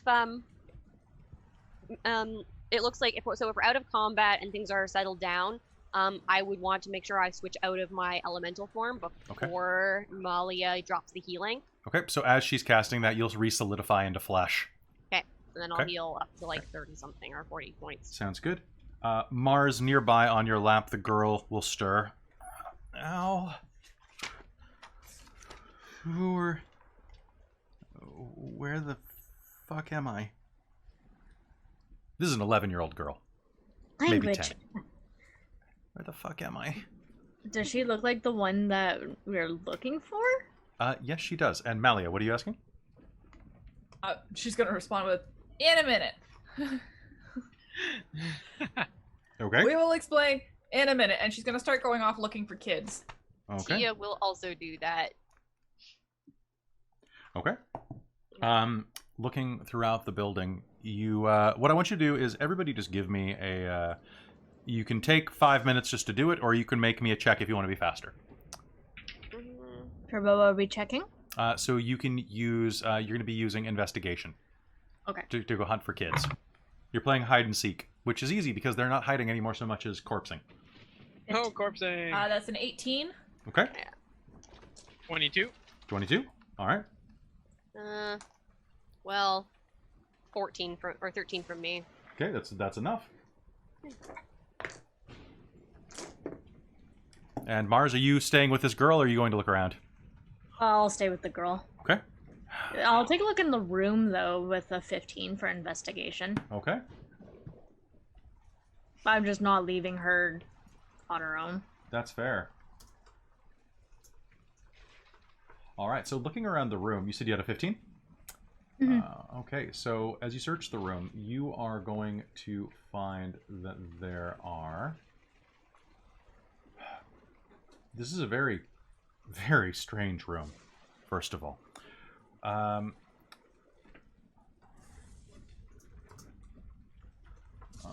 One moment, please. There we go. As you're looking around the room, there are a huge amount of accoutrements just laying on the floor.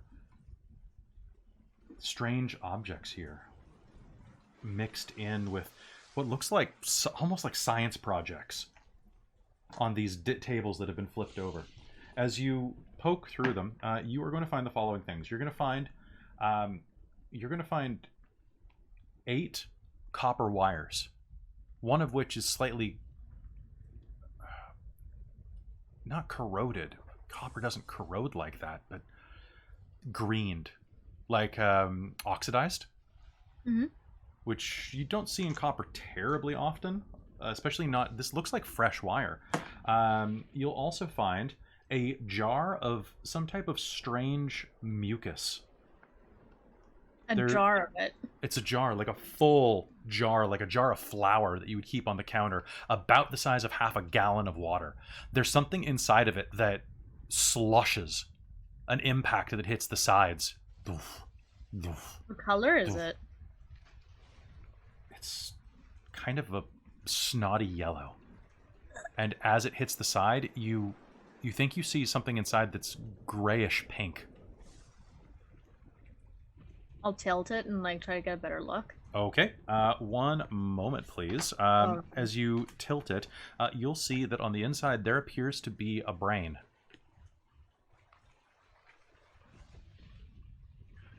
Alright. And as you are tilting it, one moment. Okay. Perfect. As you are tilting it, the brain is going to begin to just shift slightly as the viscous fluid moves. Its claw, pardon me. Claw. Right. There's going to be a slight scratching noise as you see that some nails, there's some type of paw on the inside of that next to the brain. There's some creature in there with it, maybe? It's hard to tell. Can you do me a favor? Can you make me an intelligence save? Oh no. No. No. No, no, no, no, no. No. That's a no. What'd you get? It's not a 1, it's a 7. A 7. Cool. Doing well. You're doing well. Okay. What's your intelligence score? My int score right now is 3. No. What's your total int? What do you mean? What's your total int score? Not the modifier. Oh, let me look here. I had to try to zoom in on the page because it's really bad. Okay. Here, just give me a second. I don't have a mouse here. That's fine. Yeah, I'll let you know in one moment. I can make this a bit brighter.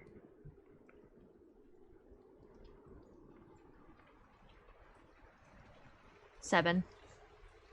You're in. No, it's your wisdom. Oh, that's my wisdom. Yeah, your int's way higher than that. Oh, okay, cool.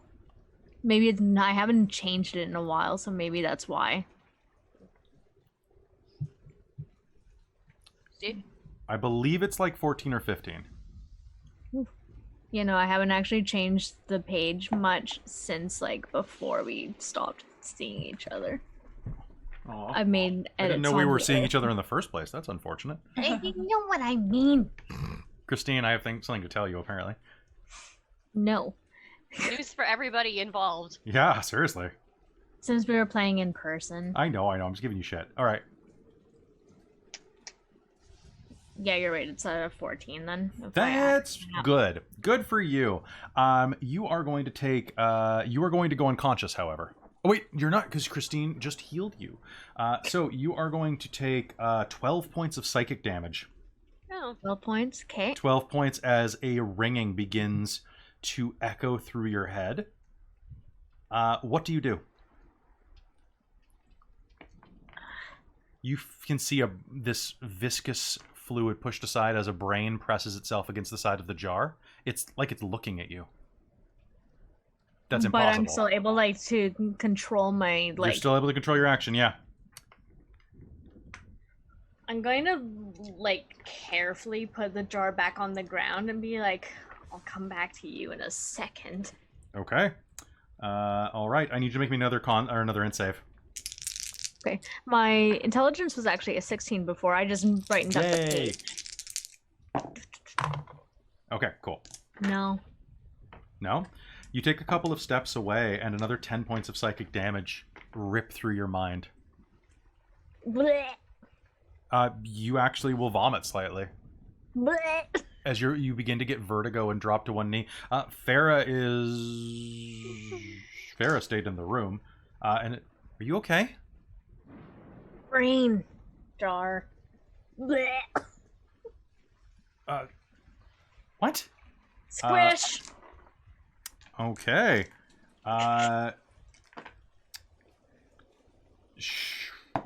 Okay, holy shit. About time, Farah. Farah is... okay, sure. And is going to cast Firebolt against the jar. I got a nat 20. So that is more than 21 hit points in damage. The jar explodes as a firebolt lashes into it, and you will hear a as a creature inside of it explodes. Reconstructing it from memory, you think it looks like this. Ugh. Ew. Kelly, You that was got- a great noise you just made too. I tried. I need some water now, though. Yeah. I feel like the Mind Flayer probably could have had a snack on that. He will was look ouchy. down at it. Interesting. Interesting indeed. What was that? A pet. A devourer of intellect. I'm surprised it didn't attack the elf.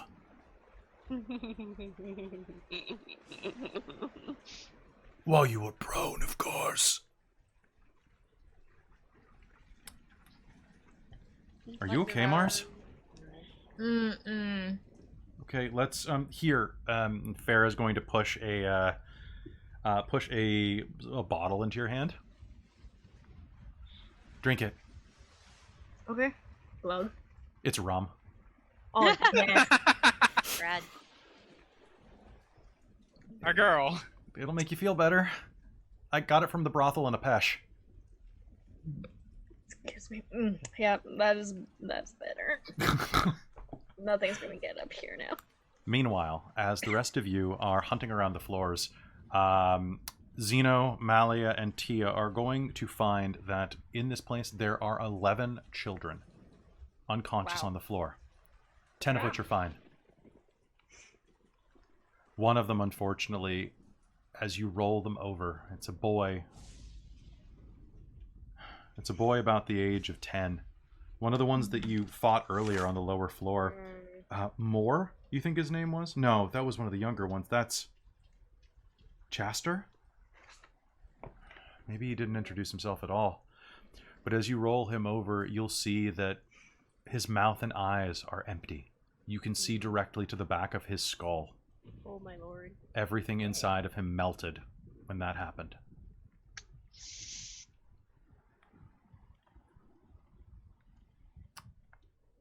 The creature is dead. But so is the boy. There's little bits of brain matter that are still smattered around the skull.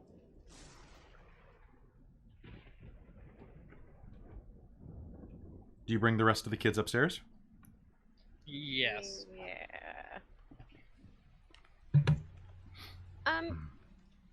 Yes. Tia's actually gonna suggest, like, could we, I don't suppose we can do anything with this kid, like with the priest of Cresius, or, I don't know. Depends on if he made a contract before, right? It's true. That is one thing about the clerichood of Cresius. They will allow you to sell yourself into undeath, but they don't tend to allow forced slavery afterwards. They're consent-based. True. Yeah. That's the only reason they haven't been destroyed, actually. Yep. Well, I guess You there's assemble the nothing- rest of the orphans up on the second floor. All of them in various states of almost like feverishness. All of them are running a fairly high temperature as you pick them up, as they sweat out the remains of whatever venom had infected their brains.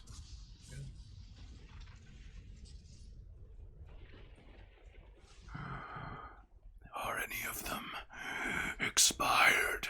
The Mind Flayer will speak into your minds as you return.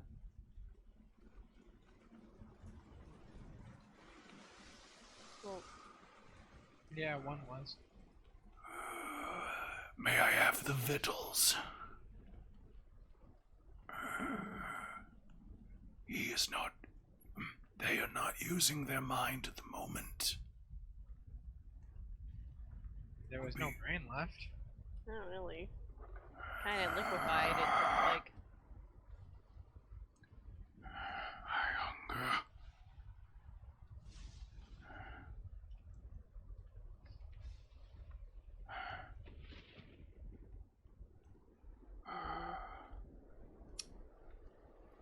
The Mind Flayer will step back, wiping its hands on its soiled robe, and will sit on one of the back bunks, curling up into it, its knees pushed against its chest in frustration.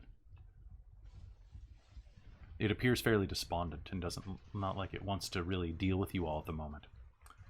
Over at the center of the room, as you lay the children out, you get the sense that most of them will probably be fine. Traumatized, for sure. If they remember this, who knows whether or not this will take their memories with them, or if their minds will recover.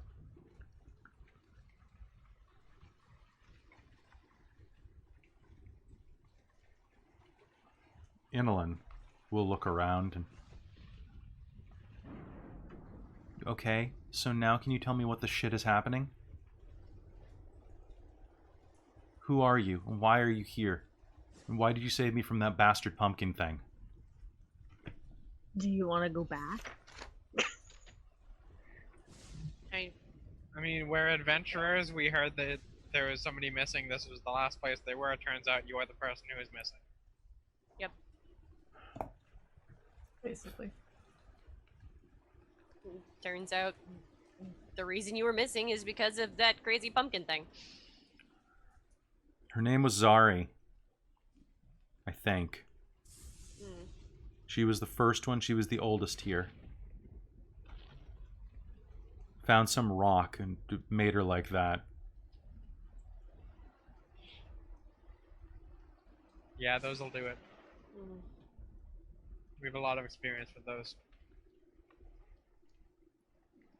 Well, I guess it's probably good that you guys got here, because I wasn't the first one at 8. Hmm. There used to be about another 5 of us. Where are you from? Are you coming from Reapers? Yeah, Yeah. where we were last. We'd been.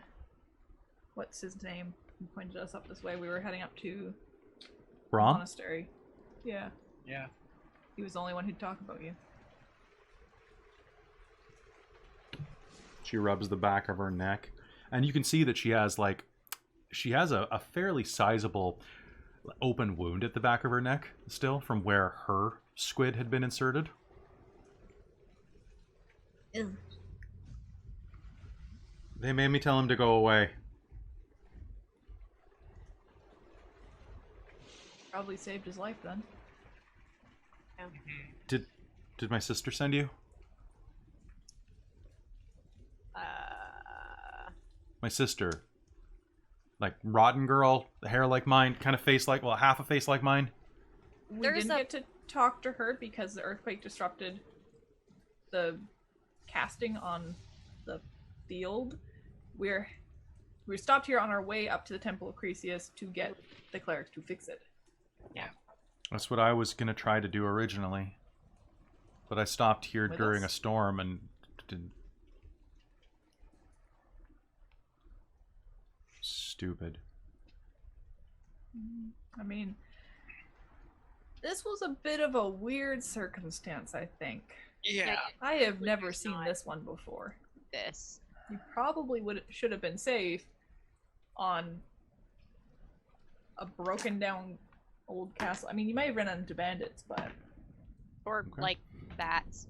though I mean, there's not much out here for bandits to live on, so Or bears. I don't think you'd have much. I mean, where are all the other kids from? Yeah, how did they all get here? I don't know. That was one of the last Not- ones. I know that Moore and Chai, her parents, got killed by bandits. Mm.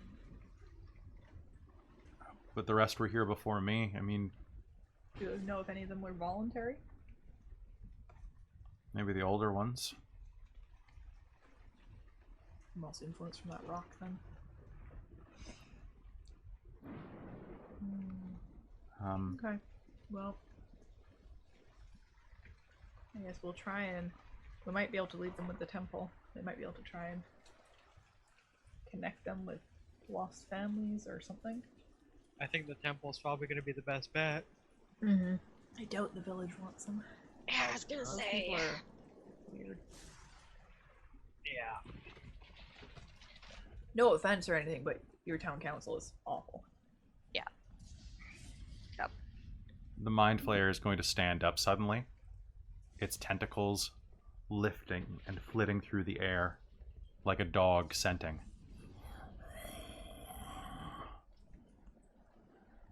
Yes.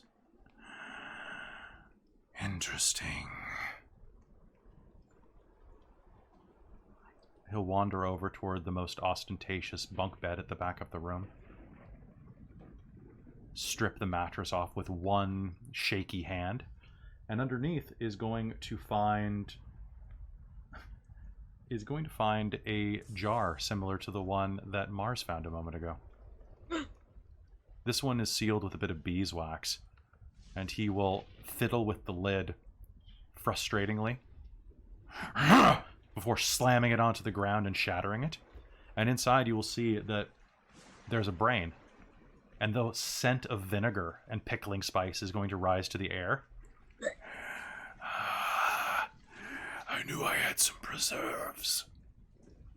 And he is going to raise the brain, and the tendrils are going to wrap around, and you are going to see this tiny cephalopod cephalopod mouth begin to just suck this brain in, like sucking, almost like sucking a tapioca pearl through a straw that's too small.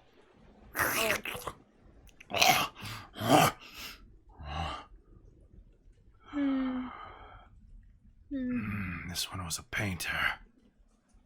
Delicious. It smiles?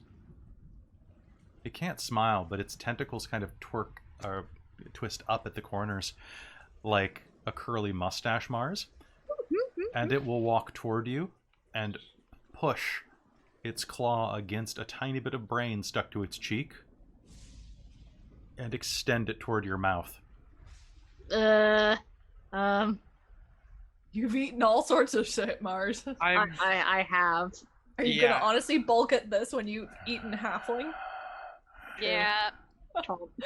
Are you gonna eat it? Yeah. Holy shit. Okay. Go Mars. Mars, can you make me a Constitution save? No. Seriously, Mars? Let me just double check. I'm pretty sure not. Dude, Mars. Con save is wisdom, right? No, con save's Constitution. Okay. Con save's con. Yeah. Con. Okay. 5. 5? It's honestly, the thing is, you're going to watch Mars like put it in her mouth and then like vomit a little bit in the corner.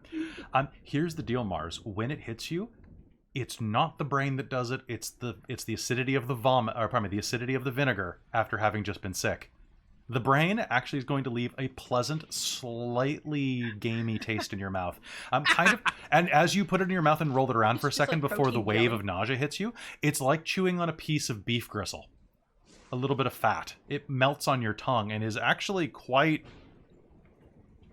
delicious. The brain is mostly fat, as far as I understand. It's fat and salt. Yeah. Jelly. It's Yeah. very jelly-like. And you are going to get sick, though. The vinegar's just too much for your raw stomach right now. I guess it's an acquired taste. Can I get anybody here to make me an int check? This is going to be an int check to Sure. see what you know about mind flayers. 18. 15. That's 19 for Fair, or 18 for Farah, so that's good. 19. I finally get a good int check. Congrats. Woo! I got 19. Woohoo! The mind flayer is going to kick around the ooze on the ground in a much better mood now that he's eaten. That's fair. Pathetic. Oozes. So inferior. Slaves. And you'll all of you that rolled above an 18 are going to remember hearing a little bit about mind flayers, because they're such a boogeyman. But you remember that they tend to have a number of types of servant. The Duragar, according to some legends, used to serve the mind flayers before they broke out of their control. But the mind flayers are also scientists. They're inventors and alchemists who enslave, among other things, oozes.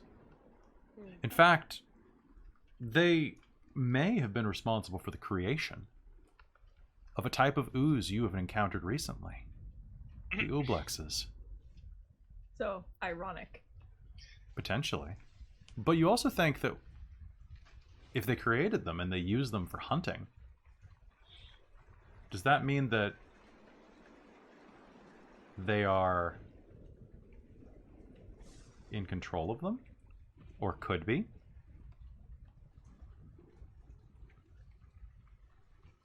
You have a problem, you might have a solution in front of you. Just putting that out there. But up to you. Oh. Because you wanted to tack nuke a place from orbit. Yeah. This guy might be a tack nuke. Or he might take over the park and rule like an evil Walt Disney. But, you know, either way. Either way is It could be really entertaining. So Mally is gonna ask him about that. It's like, so I heard blah blah blah blah blah about mind flayers controlling or creating oozes, yada yada yada. Have you heard of Oblex? Make me a persuasion roll. Tia's gonna twitch. when she hears when they bring that up. Ugh. Tia's favorite place. We all know that. Dirty 20. Dirty 20. Okay. Thank God for I can proficiency. neither confirm nor deny their creation, but I know about them. Well, we ran in, and she'll just go off on the story of having run into them and all that happened and how weird it was and corporate and just kind of freaky. Don't like that place. I really don't like that place. Yeah, it really sets Tia off. One of the old ones. From one of the tombs. Yes, that makes sense. They can get quite presumptuous if left to their own devices. Honestly. Well, that's Did- interesting. Nice, new knowledge. Did we ever Um, get the name from this mind flayer? Has we introduced ourselves? I don't know if he's You could introduced ask. himself. He has not introduced himself, no. In that case, yeah, he's gonna ask his name. Name, If you have one. I don't know how that works. if you can pronounce it. Sorry, this takes a toll. That's fine. My name is written down somewhere. One moment. Okay, they're written down. So written down. One moment. Take 92 points of psychic damage for that joke. Oh no, I'm dead. You're dead. It's fine. That's okay. You come back as a mind flayer. Okay. It's good. Zeno doesn't take any damage. You do. Oh, that's true. Yeah, Xeno's fine. Well, Robin, if you're in the chat, do you want to play Xeno for a bit? Okay. She's gonna be like, hell yes, right away. God damn, where'd I put his name? I wrote it down, and it was legit. Yep, there it goes. Sure. Mind Flayer is you do Matilda. Of course, I had to ask the difficult question. Uncle. So I have Uncle Bega written down here because his name has Bega in it. Mm. Where the shit did I put it? Oh, you did tell us his. He did tell us his name. I have no recollection. I don't have it written down anywhere. Yeah, I didn't write it down either, but I remember he did tell us his name. It was something kind of ridiculous, wasn't it? Yeah, because I It remember was when it was hard to pronounce. That's for damn sure. I remember when you introduced one of the kids. I'm like, wait, wasn't that the name of the mind flayer? And you're like, no, it was like the caster kid or whatever. I thought it was similar. Oh, Baden. Yeah, Bega and Baden. Yeah. So his name was. I am really sorry, guys. Normally my notes are better organized than this for the stuff that happens before game. Town drunk. What the hell? It literally there's this big empty spot in the middle of my notes that it should be. I think maybe I had it on a post-it note that fell out of my book because I had a bunch of potential mind flayer names down before game. That'll do it. Of course, I have to go ask the difficult questions. You do. So it is. I think we're gonna go with. It's not any of those. Son of a bitch. Okay. It is. It's gonna be Zebaga then. Because. Yeah. Yeah. Zebaga. How do you spell that? That is Xira Bega. Okay. That's interesting. Zebaga. Oh, Xier? Or Xira. RA? So, Zebaga. okay. Weird. Oh, okay. At least I think so. Hold on. Let's slow the game down for another minute. Mind Flayer name generator. See if it pops up. Doop, doop, doop. Because that's what I use. I'm not gonna lie. I went straight to a Mind Flayer name generator because I don't know how to generate a Mind Flayer name. Generators are great. Generators are so good. I mean, he could just call him Bob. Okay, cool. We're gonna run with that. I'm tired of derailing this. Zebaga. Zebaga. And you are Tia Armstrong. all of you are going to feel a pulse in your head for a moment, like a vein throbbing between your eyes. Ah. Yes, your names.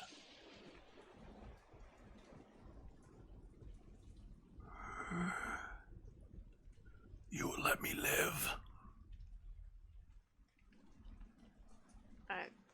Preferably don't start trouble in such a way that we'll get called in. I wish to leave and return to the Underdark. Sounds Then great. Yeah. go for it. Sounds like exactly something that would be good. Mhm. I will wait here until I rest and recuperate. I think we all need to rest and recuperate. I need to finish this rum. Yeah, you can have it. It's fine. Well, do we want to head back to the Duchess now and start heading up towards that monastery? Yeah. Then I wish you well, nothing ventured. Well, I will not destroy you when I That's- meet you next. sounds like a deal. But Deal. do not assume that you have friends in the Underdark. I mean, I have friends in the Underdark. We kind of made You- friends. So, Then you have not truly been to the dark. we will not assume that we will be friendly next time. Or that we will get benefit from that friendship. I am not That ready or willing to be friends with or without benefits. Okay. He tilts his head suddenly as you laugh. What? Why is that funny? Human joke.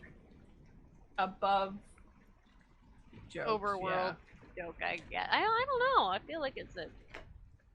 I mean, I imagine some of the Underdark would make that joke too. Yeah. You're going to feel a little throb in your forehead As he as tries you to can get it. feel him combing through your mind.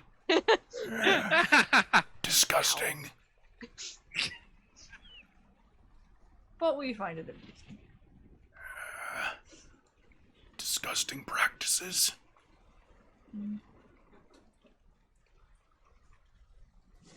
How our species were built. It's true. Inadequate. I mean, in a lot of ways. And there Works are for those us. who would agree with you, so... Well, maybe we'll meet again in the Underdark Hmm. when you're feeling a little bit better after having a bit more to eat. Mm-hmm. Honestly, I'm gonna hope not to run into you because that would be terrifying. So That all is also true. Do not come down into the caves.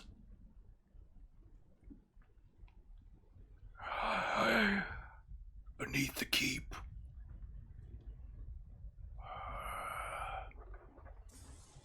I wish to rest. Okay.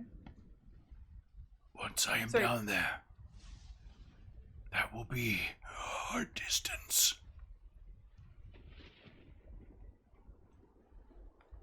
Now, with that, So basically, Gervais, he's saying he's gonna go down there, keep Don't- your distance, basically, don't that's what he's follow. trying to say.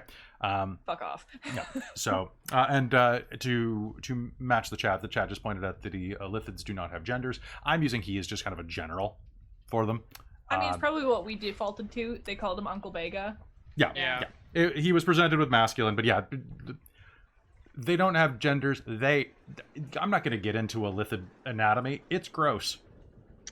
Ew. Yeah, just overall. But they would find procreation among other species to be fairly disgusting and inefficient. Seems like a waste of energy if you don't get it in one. That's fair. Yeah. And with that, he is going to depart and leave the room. As he does, what are the rest of you doing? So you have all these kids in tow. Gathering up the children. Okay. And he's gathering up their basic belongings. Let me I'm not gonna fuss about too much of it, I don't think. Okay. Maybe. 'Cause I think we have enough stuff of our own that we don't really necessarily need to like gather up all their food and all their stuff and whatnot. Yeah. And I mean, Enough we're so gonna. that they have like maybe whatever valuable they have, which probably isn't much. Mm-hmm. The easier to gather stuff, I'm thinking. Like, not going to try and pack up every little last bit and piece, but the basics.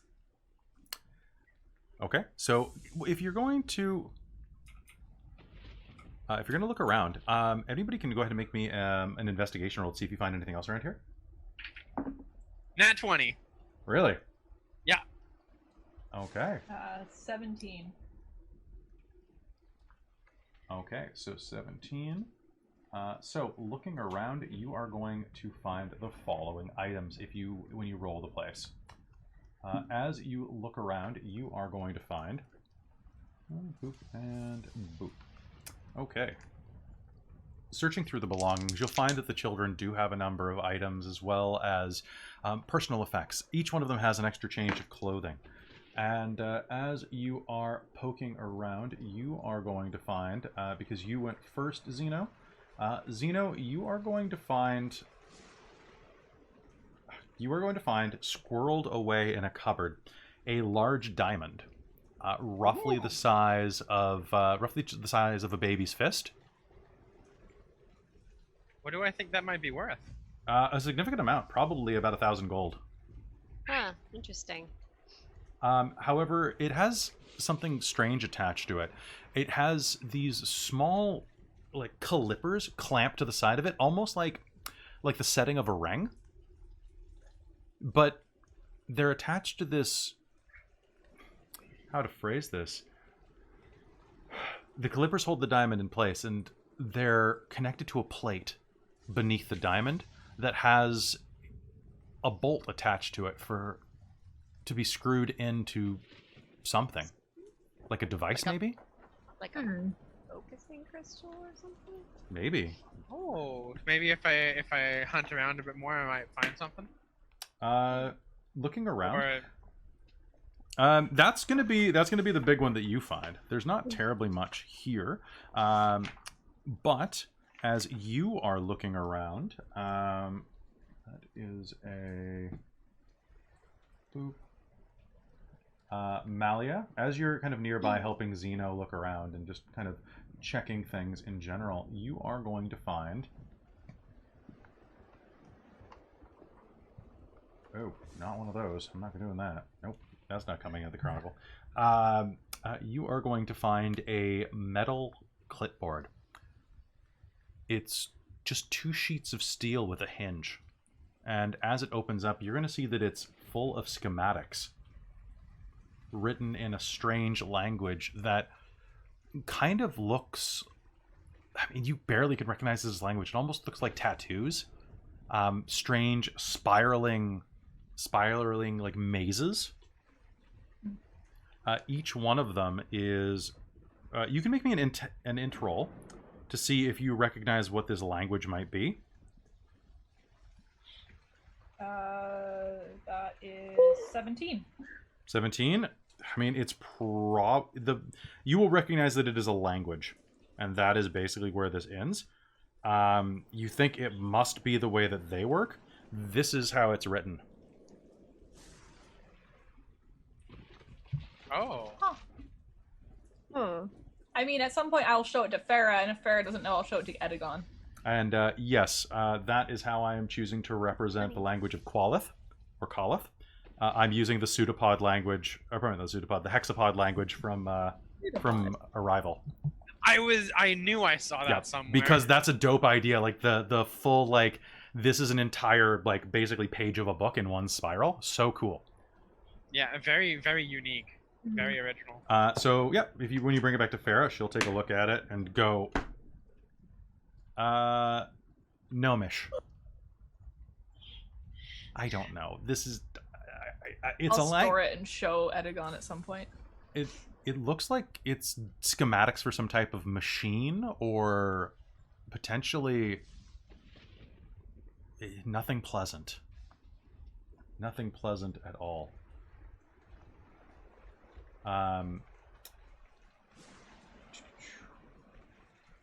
One moment while I look something up. Oh my god, there's a bun on your bed. Yeah, I know. I'm watching it. So honestly, it looks like for some type of device used to You're not sure. The diagram looks like maybe like an amplifier of some kind. There are pictures and schematics of brains nearby. Was anyone else searching the area? No, but Tia was hoping to use a short rest. Yeah, and everybody heal can short some rest. hit dice. Yes, Mars, are you just please. resting as well? I was gonna start putting that, or looking at the shard piece I found and putting it with the other clump. It connects once again, making the shard, your shard collection, your crystal, the Eye of Nirn that you keep, grows ever larger. You're so close now. How many more shards is it going to be? 3? 4? Close. You're so close. And as you put it back in, you are going to feel a shiver up your body, and are going to see as the dark room that you're in, illuminated only by a few candles, the candles are going to suddenly snuff out as a breeze pushes through the window carrying a gout of rain. Lightning is going to flash, illuminating the room, and for a moment, Mars, you will look around and see all of the figures standing around you, and one figure appears directly in front of you, looking down at you. Pitch dark skin and a pair of, well, pardon me, a set of 3 glowing eyes look down on you. And in the darkness, you see a silvered smile. And then the lightning passes, and the beautiful figure vanishes. Oh no! The girl! It's, yeah, release her, release the Kraken. All right. I So- had a quick note as well, Kelly. Sure, go ahead. So I'm thinking back to last game when Mars had taken that little girl's doll, put it in front of the fire to dry out. Mm-hmm. Searching, probably would have brought that back into the room to, see whose it was, because I'm sure now that they're all conscious again, somebody might find some comfort in their doll. Okay. Because Xeno does actually care about people. You do actually care about people. Sometimes. Sometimes. So, quick question, Mike. Actually, quick question, everybody. What are you all doing with the kids? Are you taking them with you and putting them on the Duchess, or are you bringing them to the Monastery of Cresius? I think we were going to bring them to the Monastery of Cresius. Okay. Yeah. So what? Because I don't think any of the others had been awake enough to talk. We weren't even sure if they were going to be mentally there or not. Okay. Yeah. About a half hour later, you manage to roll the place, grab whatever food you think they might need, and call Cadamus from over where he's been hovering with the ship on the other side of the tree line. He comes and picks you up, and before long you find yourself airborne again, the storm rolling around you, buffeting off the magic shielding on the deck. The children are underneath. You have made whatever space you can for them in the extra bunk rooms and your bunk rooms as needed. And Cadamus sputters around, looking very out of his element. I don't know what to do with kids. I really don't. I just, they need tea, right? Kids like tea. They like tea with lots of sugar, and that reminds me. And he will rush over to the cabinet and begin to pull out pots and pans. And then is going to set on the counter a small box of tea biscuits, buried behind about 30 pots and pans. Farrah is going to glance down at them. You said you were out. No, I said that you couldn't have any, and I said that you were out. I had to hide these from you. Yeah, basically whatever she wants, little like. That's... Farrah, you shouldn't eat entire piles of cookies. Look, cookies are dangerous in the wrong hands, and mine happen to be the right ones. They're not good for you in such large quantities. I don't care about that, but Farrah, there's a bunch of kids who just got wrecked. They at least deserve a cookie. They can have the cookies. Are you saying I'm fat? No, I'm saying it's not good for your heart. I'm gonna live to be 3,000. Not if you keep eating piles of cookies every day. Well, maybe I'll just eat some elves. That's probably healthier. Honestly, I think she's gonna Have you start seen how with you. stringy you are? We have less sugar. Less sugar. You're not helping your key. You're gonna have less sugar. She walks off. All right, so she struts off. All right, so now that we've pissed off the dragon, where are we headed? To temple thing. Temple of Cresius. I thought you were going to say that, and I was dreading it every step of the way. But now that you're here, Duchess, set a course 40 miles north, the Monastery of Cresius. The Ziggurat of Bones, whatever it's called. Ominous name? Setting destination for Accurate ominous name? location.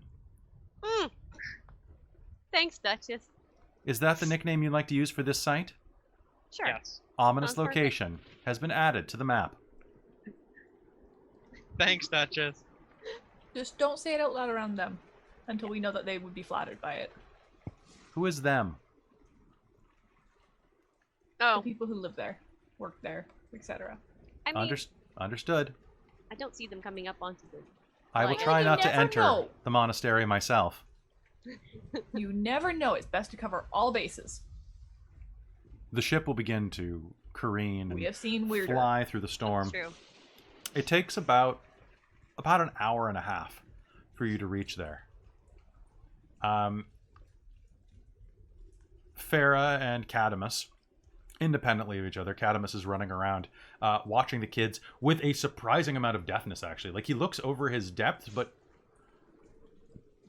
it's mostly just the stress he's displaying. He's sweating a lot and running around back and forth, kind of like an overeager new father. Trying to impress a social worker, like in one of those 80s movies. And Oh. look, if you're going to the Temple of Cresius, go ahead. I'm going to take care of them. I've got experience. My cousins had a lot of broodlings, and I had to take care of them, so I'm fine. I can take care of them myself. Mm-hmm. I'm gonna stay and help. You never know when you might need an extra hand, Farah says. As she says that, she's leaning on the side of the door frame into the mess hall, eyeing the box of cookies on the table. I called it. I was gonna say. Farah, don't eat every cookie. Of course not. She would never do that to the No. traumatized children. Of course not. I would never do that to the traumatized children. Tell you what, leave us all and the kids at least one cookie, and I'll buy you an entire cheesecake in the next city we go. Never by me. But I want a cookie when I come back from this Why place. don't you just eat a cookie now and be done with it? Because then it's not rewarding. I think eating the cookie is its own reward. I mean, Next it would big be city, good. go to a bakery. Yeah. Exactly. Let's go. Come on. All right. And with I'm that, hungry now. Damn it. the ship will be set down directly next to the Temple of Cresius, this monastery that looms in front of you. It's an immense flat-topped pyramid surrounded by what looks like a large expanse of barren land. Just on the other side of this stretch of about 10 hectares worth of land, you'll see that there are some small communities and farmland that basically feed into this temple. At the base of it, you can see that there are a number of carts wheeling up into its sides, which are open, wide bay doors on a slight slant. Now, this pyramid is immense. It has a flat roof that you can see from here, as well as a sacrificial altar. That's what it must be. It has Cresius' symbol stamped above each of the main entrances. And As a fellow cleric, what do I know about approaching these people politely and properly? as you look down, so generally don't accept any offer until any offer they make you, unless you ask something equivalent to like free of charge. I will reiterate this before we touch down. However, you are probably the safest out of everyone. The cleric of Cresius does not try to recruit clerics from other religions. They will gladly accept conversion, but you are the one type of person they do not seek out. They don't want to piss off the other gods. Basically, yeah, because he's a No new god. No point picking a fight. As you touch down, the storm is starting to abate and swing back by in the distance. It's starting to fade from view, and as you look down at this immense bit of architecture, and I suppose actually look up as the ship docks, you can see that they are still working and toiling even through the remainder of the storm. You see black hooded, masked individuals rolling these immense carts full of bodies. They're not like the death wagons you see outside of a war zone. These wagons are large, but they're stocked with very meticulously stacked bodies in simple, slotted coffins, almost like a morgue drawer. There's a tarp over each, but you can see into the backs of them as the rain buffers up. Above each one of the doors, you see the smiling skull of Cresius. And as you step down, what do? Just walk up? The temples of Cresius are, like the main chambers, are open to anybody, just like a normal church. Okay.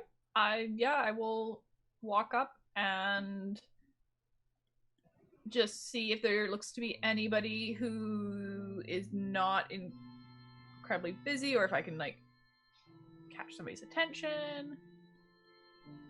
Okay. As you approach, you will see that there's a figure standing next to the door. Now, this temple is immense. It's roughly the size of a grand cathedral. The base of this pyramid takes up 4 acres.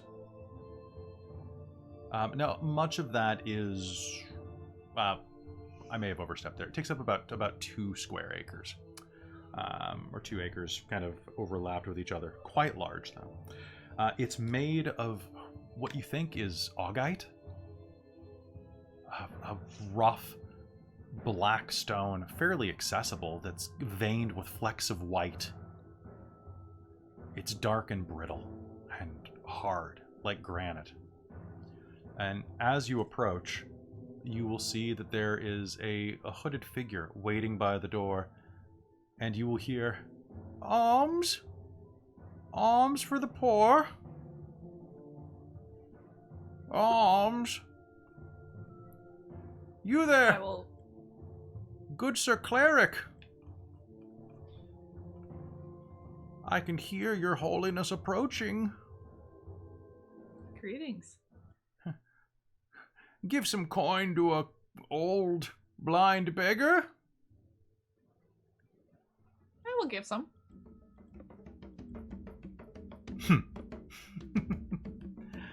Thanks for the tip, you hear, as your old friend Yep. pushes back his hood and I smiles am up not at you. risking being a dick, just in case he shows up. How much would Yep. you give? What'd you give him? A gold. A gold? Shirthus will tip the cup over into his hand, roll it along his fingers, and smile up at you. His long, dark hair, the color of midnight blue, framing his face in a boxy shape. He'll smile, his eyes strange and cat-like as he looks at you. You're really getting around, aren't you? Well, we certainly try. Oh. Oh, just It's Been a while. It has been a while. hmm. Very generous. I think I'll invest it. And he tosses it to his other hand, smiles, and rolls a platinum coin around his fingers now. Here, and he'll flick it up at you. Catch it. As you look at it, it has the smiling mask of Shalos on both sides I of won't it now. reach for it. Okay. But I will place my hand in where it can land. Sure. So not like going out to grab it, but I'll catch it. On one side is the curved smile symbol of Xalos, the god of trickery, and on the other side is a like presidential stamped photo of Shirthus. Fancy.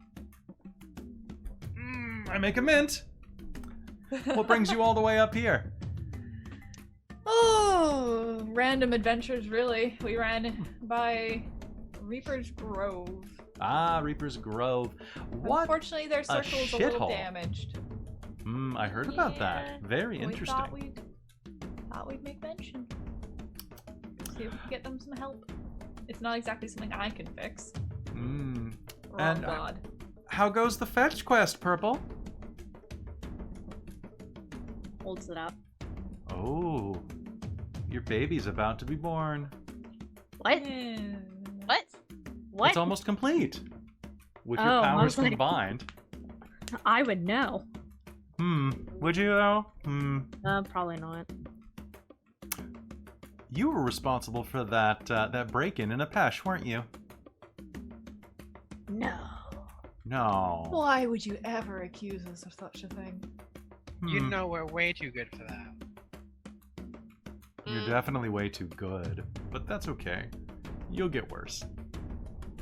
Okay. Everybody loves a little bit of badness.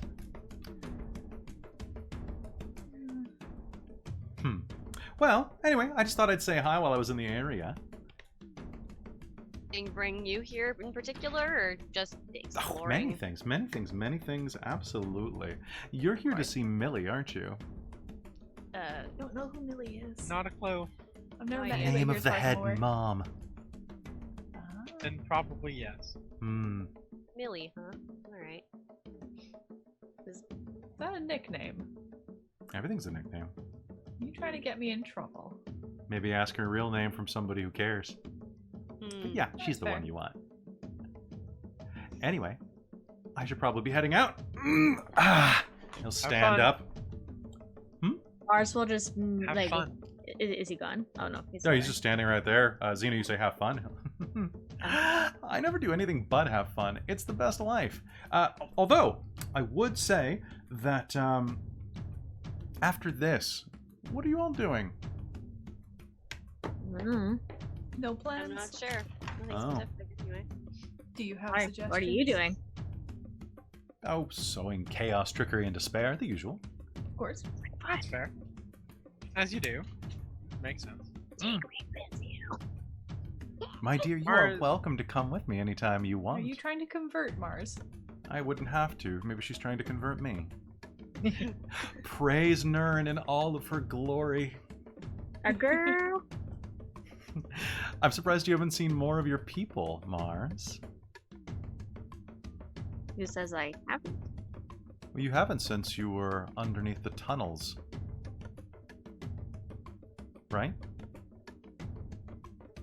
Yes, that's right. That's the last time that you did encounter them was right after the giant worm. No, I thought you Because meant that was after the gold dragon stuff, right? It Yeah, was, yeah. Yeah. just right after Yeah. that scene. Yeah, but this is stuff that you are all not aware of. Yeah. I'm just trying to mentally timeline again. How long would that have been compared to where we are now in the Would have been about timeline? 3 months ago. Okay. But for Okay, you so yeah, personally, as- about like a month ago for you personally because of the time jump? Okay. Yeah. Okay. Mm. Maybe about 3-ish months ago. Wow. But there's been a lot of traveling in between too. Keep your eyes peeled. I think you might have more family or, well, social acquaintances bumping around these hills than you think. Probably. They're probably going to be looking for that thing around your neck. If you want, I could take it off your hands for you. Fuck off. Gladly. Huh. Have a wonderful time at the Temple of Cresius. I look forward to meeting you again. Nothing ventured. Nothing gained. Toodles. You know and he will Hey. walk off. Alright. Let's You maybe know, hide that sometimes thing I in- really don't know if I like just really want to like fuck him or punch him in the face. You can do both Why at not the same both? time. He's down with it. Same time. It's like, why not? Oh, Are you saying that in character? yes. Nice. That's good. And you'll hear over your shoulder, "Oh, and that reminds me. Did you get rid of the dragon?"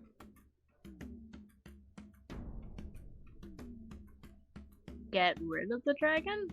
Which dragon? I suppose that's the question. Well, you'll Don't be like finding out that. soon enough if you keep your current course up. Have fun! Don't like that. And then as you glance over your shoulder, there's no one there anymore. Because he's Batman, and I can do that. Alright. Fair. Her real name's probably Mildred or something. Or just something completely Probably. different. Well, it could be something completely different. I don't know. He could be just yanking her I chain. will see if Probably there's anybody who looks like maybe they work here. There's a man pulling a cart into one of the loading entrances nearby. It doesn't stink, I will say that. The cart is an old wooden cart with a busted wheel, but it keeps running despite itself, occasionally rocking as it goes. The man pulling it is large. You think maybe underneath the black outfit, hood, and mask, a half-orc? Maybe a Goliath? He pulls with great strength one of those corpse carts. Do you walk over to him? Does it seem like he's very involved in his job, or He seems he's doing this with the air of a janitor or custodian. okay? So I will kind of approach and say, "Hello. hello. Are you able to direct me to somebody? I have some questions for people. We're looking for the here, person I in guess. charge. Yeah, Basically. somebody yeah. in charge or high. Person in charge is Lord Creasurius. You hear a slurring, kind of a wet voice come out from underneath the mask, and he will point a gloved finger at the skull on the side of the temple. But if you're looking for... You want High Priestess Digby. Probably then, yes. The ritual of the afternoon is just passing now. All right. Oh wait, actually, given timeline, The ritual of the dawn is about to commence. We will wait then. I believe there are no parishioners. You can probably head inside. Thank you. um, guess you will I- s- I'm assuming he's a zombie. you will see under the mask that there's a bit of a smile, looks like pushed out by tusks, and you will see even through the black of the fabric, something wet begins to seep. Yeah, that was my assumption. Have a blessed day. You as well. Thump. He starts pulling the cart again. Do you wander into the temple? I will approach and just try not to disturb anything. Essentially, Following Malia's lead on this one. Okay. Mali is just trying to be as respectful as possible. Yep. No point pissing off a death god Okay. or Yeah. an after death god. The temple is large, but rather utilitarian. The main space is comfortable, in a very minimalist kind of way. There are cushions, but mostly the inside is very much like a temple anywhere else. The roof is high and square, and is led to by a series of 4 chambers. Pardon me, 4 hallways that interlink in the middle in a centrally large chapel. You can see that slits in the ceiling let in the morning light that is flooding this area, but there are a number of candles. However, what is off-putting, besides the black stone all around you glowing with a diffused light, is that each corner, each end of pew here, is capped by a skull. However, the skulls that make up this place, there's no other way to say it, but they're feng shuied. Tiny skulls are on the tiny parts. Large skulls, so in fact, one which you're fairly certain is the skull of some giant, acts as the altar. Immense, the size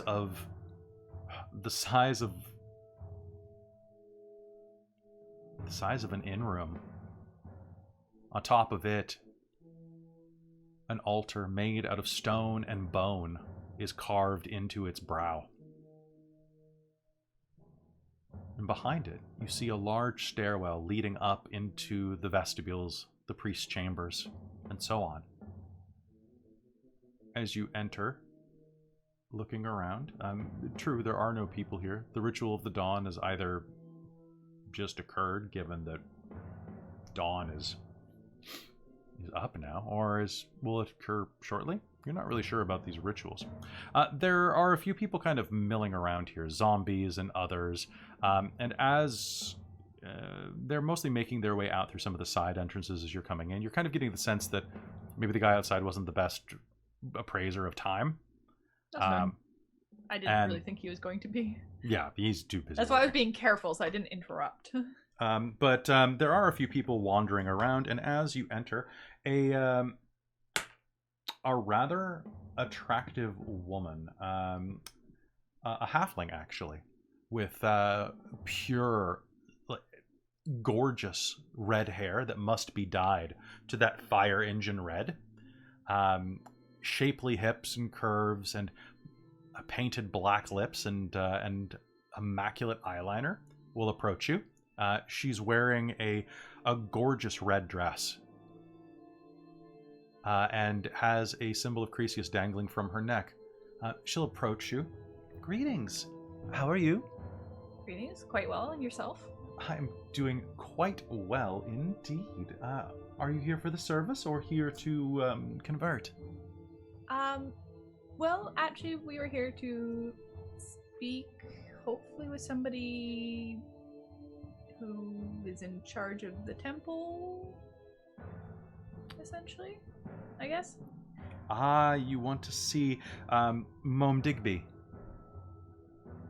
We have heard Mother that Digby. name. And I can go get her. perhaps we should Just speak one with her. moment.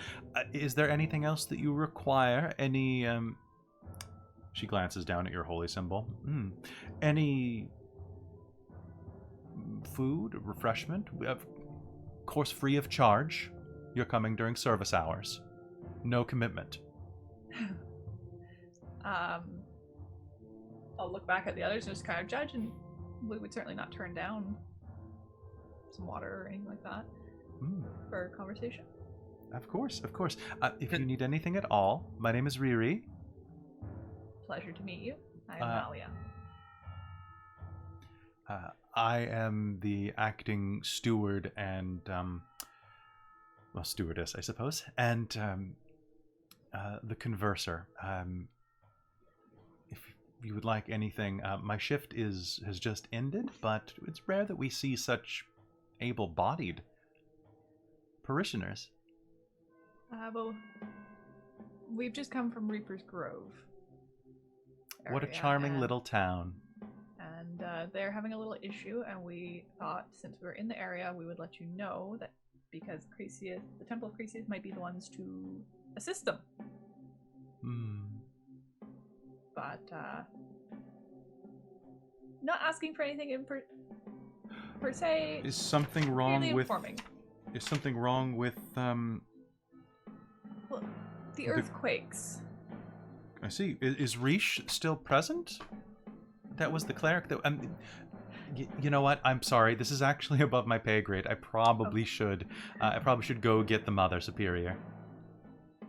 Although, then. if any of you are interested in discussing your future options and earning present rewards, she'll reach down into her ample bosom and pull out a couple of business cards. And will offer them to each of you. No, thank you. I mean, it's always nice to know the options. Of course. And she'll smile at you. Zeno, can you make me a perception roll as she hands you the card? Yep. I would love to. Hey, No. that's gonna be a 20, a dirty 20. Oh, good. As she hands them to you, she'll smile up at you and bat her eyes. Her eyes are actually blood red. You could barely see it in this light because, of course, dark vision doesn't give you color. Her fingers are cold to the touch, and as she smiles, you'll notice that her canines poke into her black lips. As T. Bobnik in the chat said, attracted. It's yes, a little sexy halfling vampire. She's a halfling. I She's missed a that part. I missed that part of the You missed that part? description. No, she's a halfling. She's a Oh tiny my halfling lord. vampire. Yep. Oh my lord. So I was somebody- thinking that she's like mega tall. How like Edie. how tall of a halfling is she? Like 3 feet? You know what? I actually didn't That's not decide too- her height. So I think what? that's kind of around the max height for Oh god, halflings. don't Google halfling vampire if you don't want to laugh. They did a bunch of Strahd as a halfling. Oh What? no. Google halfling Googling vampire. now. So Callie is a vampire. It's basically one like place. sexy Callie. Sexier Callie. Yeah, basically. Wait, you're okay. saying Callie isn't? I said sexier. Got like charisma out the wazoo. Not quite You Katarina gotta level. you gotta keep it in the wazoo. That's the important part. Yeah. So just one moment. I'm gonna make a height for her because it's that important. It is. I need to know how much more Xeno Tower is. I never can find the height chart in 5th ed. It's at the... Oh, yeah, right. It's next to the features. It's right at the beginning of that chapter. Languages, alignment, height, halfling, female... Somewhere. Halfling. Plus 2d4. You know, you're absolutely right. She rolled max on height. So I rolled 8 on 2d4. So she is 3'3". Xeno is 3'3" taller than her. And yet you still are mildly sexually intimidated by her. Yeah.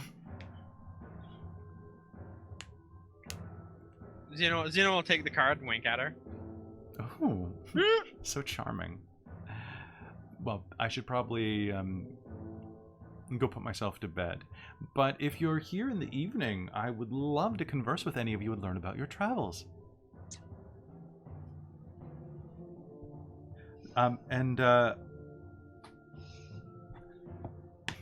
Don't forget that if you ever do decide to consider converting, always come to me first. Always go to Riri Redmaw. Good night. I will send the mother down shortly. Thank you. And she will wander, making sure to keep out of the beams of daylight that are coming down through the vents. That's fair. She will ascend the back stairwell, and you'll be left to your own devices to mill around for a few minutes. You talking about anything or kinda just look waiting? around. Okay. Just kind of look around and It's Admire the architecture. it's actually pretty good. Like the stonework is solid. Yeah. And as you are glancing around, a moment later, you are going to hear a voice ring out. It's human and female. Welcome, welcome. I welcome you all! And you will see at the back of the room, the stairs that lead up to the vestibule, a beautiful woman begins, well, a very handsome woman at the very least, rounds the corner wearing the gossamer black robes of Cresius. She walks to the edge, and describe her, even at this distance, she's a woman with dark black skin, about the color of umber, rounding the corner, a pair of glasses perched on the tip of an attractive upturned nose. She has long, flowing brown hair that cascades down past the hood that she wears. And she takes a step forward and misses one of the stairs and tumbles down about 20 steps to the ground. Oh no! Malia will dart forward and try and help her up. Yep. Her Oh, neck dear. is bent at a particularly vicious angle. Oh no. Okay, what is the protocol? I'm guessing don't try a healing spell. I'm guessing she's already dead. So And you're thinking a moment on this, and as that happens, she'll like go, I can't see without my glasses. Her head is turned around about 180 degrees. I will find them and kind of here. Can I help? Like, Oh, that was really embarrassing. Oh, you should see what I do on a daily basis. oh, yeah. It's true. You wouldn't believe what he does on a daily basis. As she turns and looks up, you'll see that this close, much of the flesh of her throat and her exposed hands are dark with old. Actually, they're light because of the color. They're light with old burn scars. Where was I? No, there's no recovering from this. Hello, I am High Priestess Millicent Digby. Pleasure to meet you. Malia Sunsworn. Malia Sunsworn, of course, Cleric of Vela. Yes. Absolutely, I've heard of some of your deeds coming through here, and you must be the rest of your party, wonderful. Nothing Ventured. And you must be Mars. Yep. One of my attendants recently passed through Mog. They speak of you there. Oh no. Yes, well, at least they speak of you.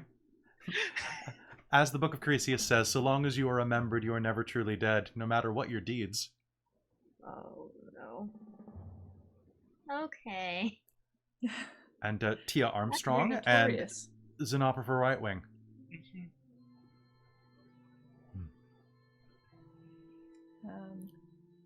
Well, I suppose, I guess a congratulations is in order then, Mr. Right Wing. I will look at Xeno and go, huh? Oh, well, just even though she's not here, I just want to assure you that as the High Priestess of this temple, you are with family. I haven't accepted any offers.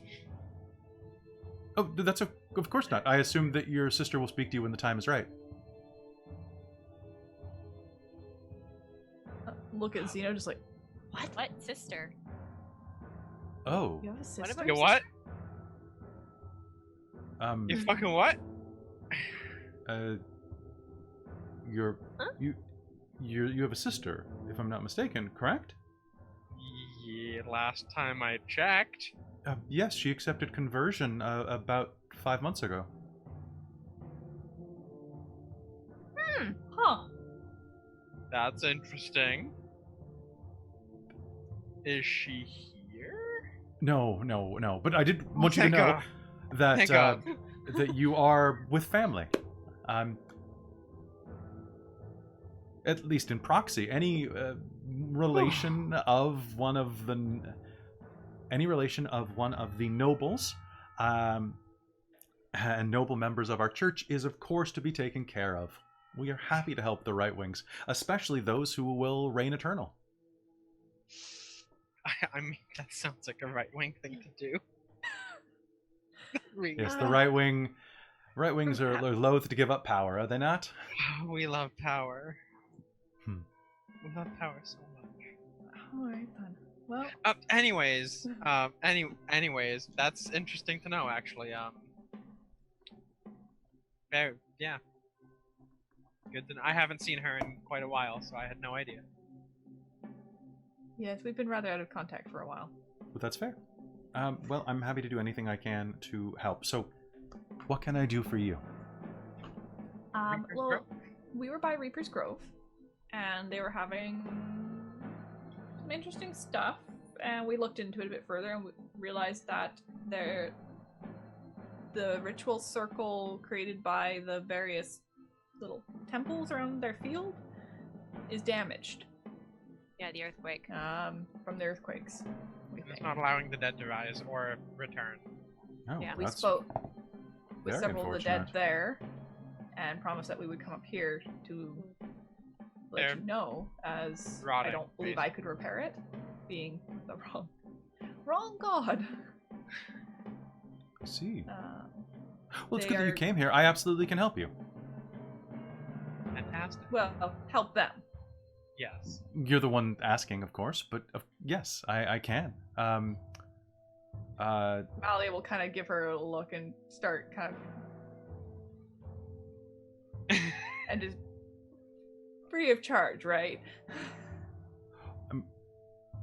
To be absolutely fair, this is not a favor that I would be doing for you. This is a favor that I'm doing based on the upkeep of our existing shrines. It's very unfortunate, but we That's don't fair. always receive intel, and Father Riche I did just want ask... to be clarified. I'm not you looking to are not converting. However, your friends, if you are looking, we do have a special offer right now where we're paying an additional 20% upon sign up. No money down, no souls down. Well, plenty of money down, actually. That's beside the point. So, for example, Miss Mars, if you were looking to purchase some new armor, some new equipment, given someone of your profile, were you to convert publicly, we could definitely get you a role as, potentially coming back as a spokesperson, a revenant, maybe even a vampire if you play your cards right, and as well as a significant down payment. 10,000 pieces of gold?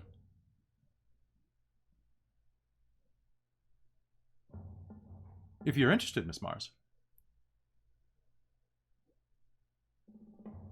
Mars just blinks. All right, I suppose not. Well, that's slightly awkward, but okay. Yes, I would be happy to help you. Fantastic. I believe several of them were starting to decompose a bit. All right. They're quite Well, concerned about their continuing well-being. In addition, I do not know if you would be able to help, but you might know where we could get the help. On our way up, we stopped by Wydell Keep and discovered that several children had been infected by some artifact, and they had successfully captured a mind flayer at the time and were doing all sorts of weird shit to their heads. Yep, that was horrifying. We've dealt with that, but we now have, what is it, like 10 children, injured, 11, traumatized children on our ship that we need to put somewhere, and I believe they're from the surrounding area, probably. we can, of course, take them in. The aesthetics might be somewhat alarming for them, but of course, we'll do our best to make sure they get to somewhere safe. That would be That would fantastic. be great. Allow it offered free of charge as part of our public service. Well, Wonderful. Thank you. perhaps we should go and solve the problem down at Reaper's Grove. That sounds fantastic. Oh, I will warn you. You might want to go around and do it without going through the town. That's not very friendly They've right gotten now. Their town council's gotten a bit power hungry, and they seem to be going towards trying to celebrate harvest versus. Oh, you're not coming back? You're not going with me? I figured we would probably. Yeah, if we take the will, stuff and but find it out there, it's gonna be I just wanted to let you know of how their attitudes are going at the moment. Well, truly, and honestly, between us, the town council can suck an egg. I know, right? Yeah. They've I was ready to Really don't like throttle them. somebody when I was down there. Oh, they've but they've warded the town so that the dead can't return, basically. Yep. oh, really? Yeah. Hmm. I thought you might like to know that. Yeah. That's so interesting. That doesn't violate any part of our contract, except the 6 places that it does. Well, that'll be interesting to discuss with them, perhaps over coffee. They do have this lovely little coffee shop set up in the square. Yeah. Like one of those ones where you walk up and I get like it that and place. go. Yeah. Oh, Very how good delightful. And they were lovely. Well, I'm happy to head out anytime that you are. Of course. Well, our ship This- is just outside, Mm-hmm. and we can bring the children in as a. Yeah. I Goody. believe one of them Wish might want to go back to the town. We'll have to check with her though. Yeah. Came from there originally because I'll gather she my actually was things. coming. She was coming to actually contact you herself, as her sister was one of the ones affected by the circle being broken. That's fair. Well, let me gather my things, and then we can head out, and then let's go and raise the dead. Sounds good to me. Sounds like Oh. a plan. I've never done that before, so this Yeah, will that be fun. sounds exciting. A new experience. Once you start, you can't stop. Well, I do know how to do that spell. I've just never done it yet. Oh, it's Never really great. come It's- ran into a situation where it was useful. You're going to get a little bit hooked on it. Trust me. It's less undead and more fun dead, we like to say. Oh, I like to say. I like your style. This is going to be so much fun. I want to torment the council so much. Me too. Yes. Oh, there's going to be plenty of time for that. And she's going to run upstairs and grab her things, being very careful on the steps. And I with love that, her. I think we're going to call game there for the night. Yeah. I think That's that's Sounds fantastic. fantastic. Oh my lord. Yeah. can you remind me a little bit of like what we wanted to do with Emily? What you wanted to do with what? Inolin? When?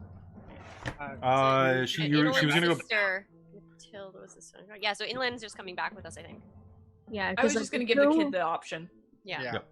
Yeah. I assumed that she would, but Yeah, I think Inolin was gonna go back. Like she was gonna Yeah, go 'cause- and. yeah, Yeah. because she wanted to get her sister back and whatnot Hmm. by fixing the dead thing. Playing evil characters like this is very fun. Because technically, if you're a priest of Crisius, you're at least lawful neutral or lawful evil by default. Mhm. Yeah. But that doesn't mean they can't be fun. No. I mean, Zeno is working towards that direction. Well, and they're Honestly, you I mean, are. evil, but they are doing a thing that other people have agreed to do. Yeah, Yeah. consent culture counts. So, hey guys, that's gonna be it. I did make Fun Dead a thing, so that's great. Undead Psychic was Dead. great. It's so good. Okay, that has to. So good. Okay, that has to be a new command. Oh, Undead? just Like undead, you exclamation mean mark undead? undead, and then don't you mean fun dead or something like that? Undead? Don't you mean fun dead? I also Yeah, or I have something like undead. We like to say fun dead. Hmm. I have this in case it's ever needed. Yeah. What is that? That's how many undead I have at my Okay. disposal. My That's a lord. nice book, though. I like it. It's That super is- good, and it has that smell, that new printing smell that kind of smells I'm- awful. Always welcome to have more chance to play with my channel divinity. Look, it's a profane pope. Ah, yeah. All right. So, guys, that's going to be it for tonight. Generic fantasy setting. We will see you next Goodness. Wednesday. Be sure to tune in for more fun with us. We are running this Thursday night. Tomorrow night is Vampire the Masquerade, Victoria by Night. Friday, you can catch us over at the Onyx Path, where we are running our first episode of Scion at 7 p.m. And then Saturday is the Secret of Hexter House. Sunday, we're going to kick it back a little bit. We're actually just going to get the Vandalia crew together and play some video games in the afternoon, so you can see us make complete fools of ourselves. And then Monday, we're back with Rime of the Frost Maiden. So it's going to be a really good time, and we hope to see you there. That's going to be it from us at Dork Tales tonight. So, as always, nothing Bunny. ventured. And bunny. Nothing gained. Nothing bunny, nothing gained. Okay. Nothing bunnied. Bunny. See you guys So later. much bunny. So much fun. Bye.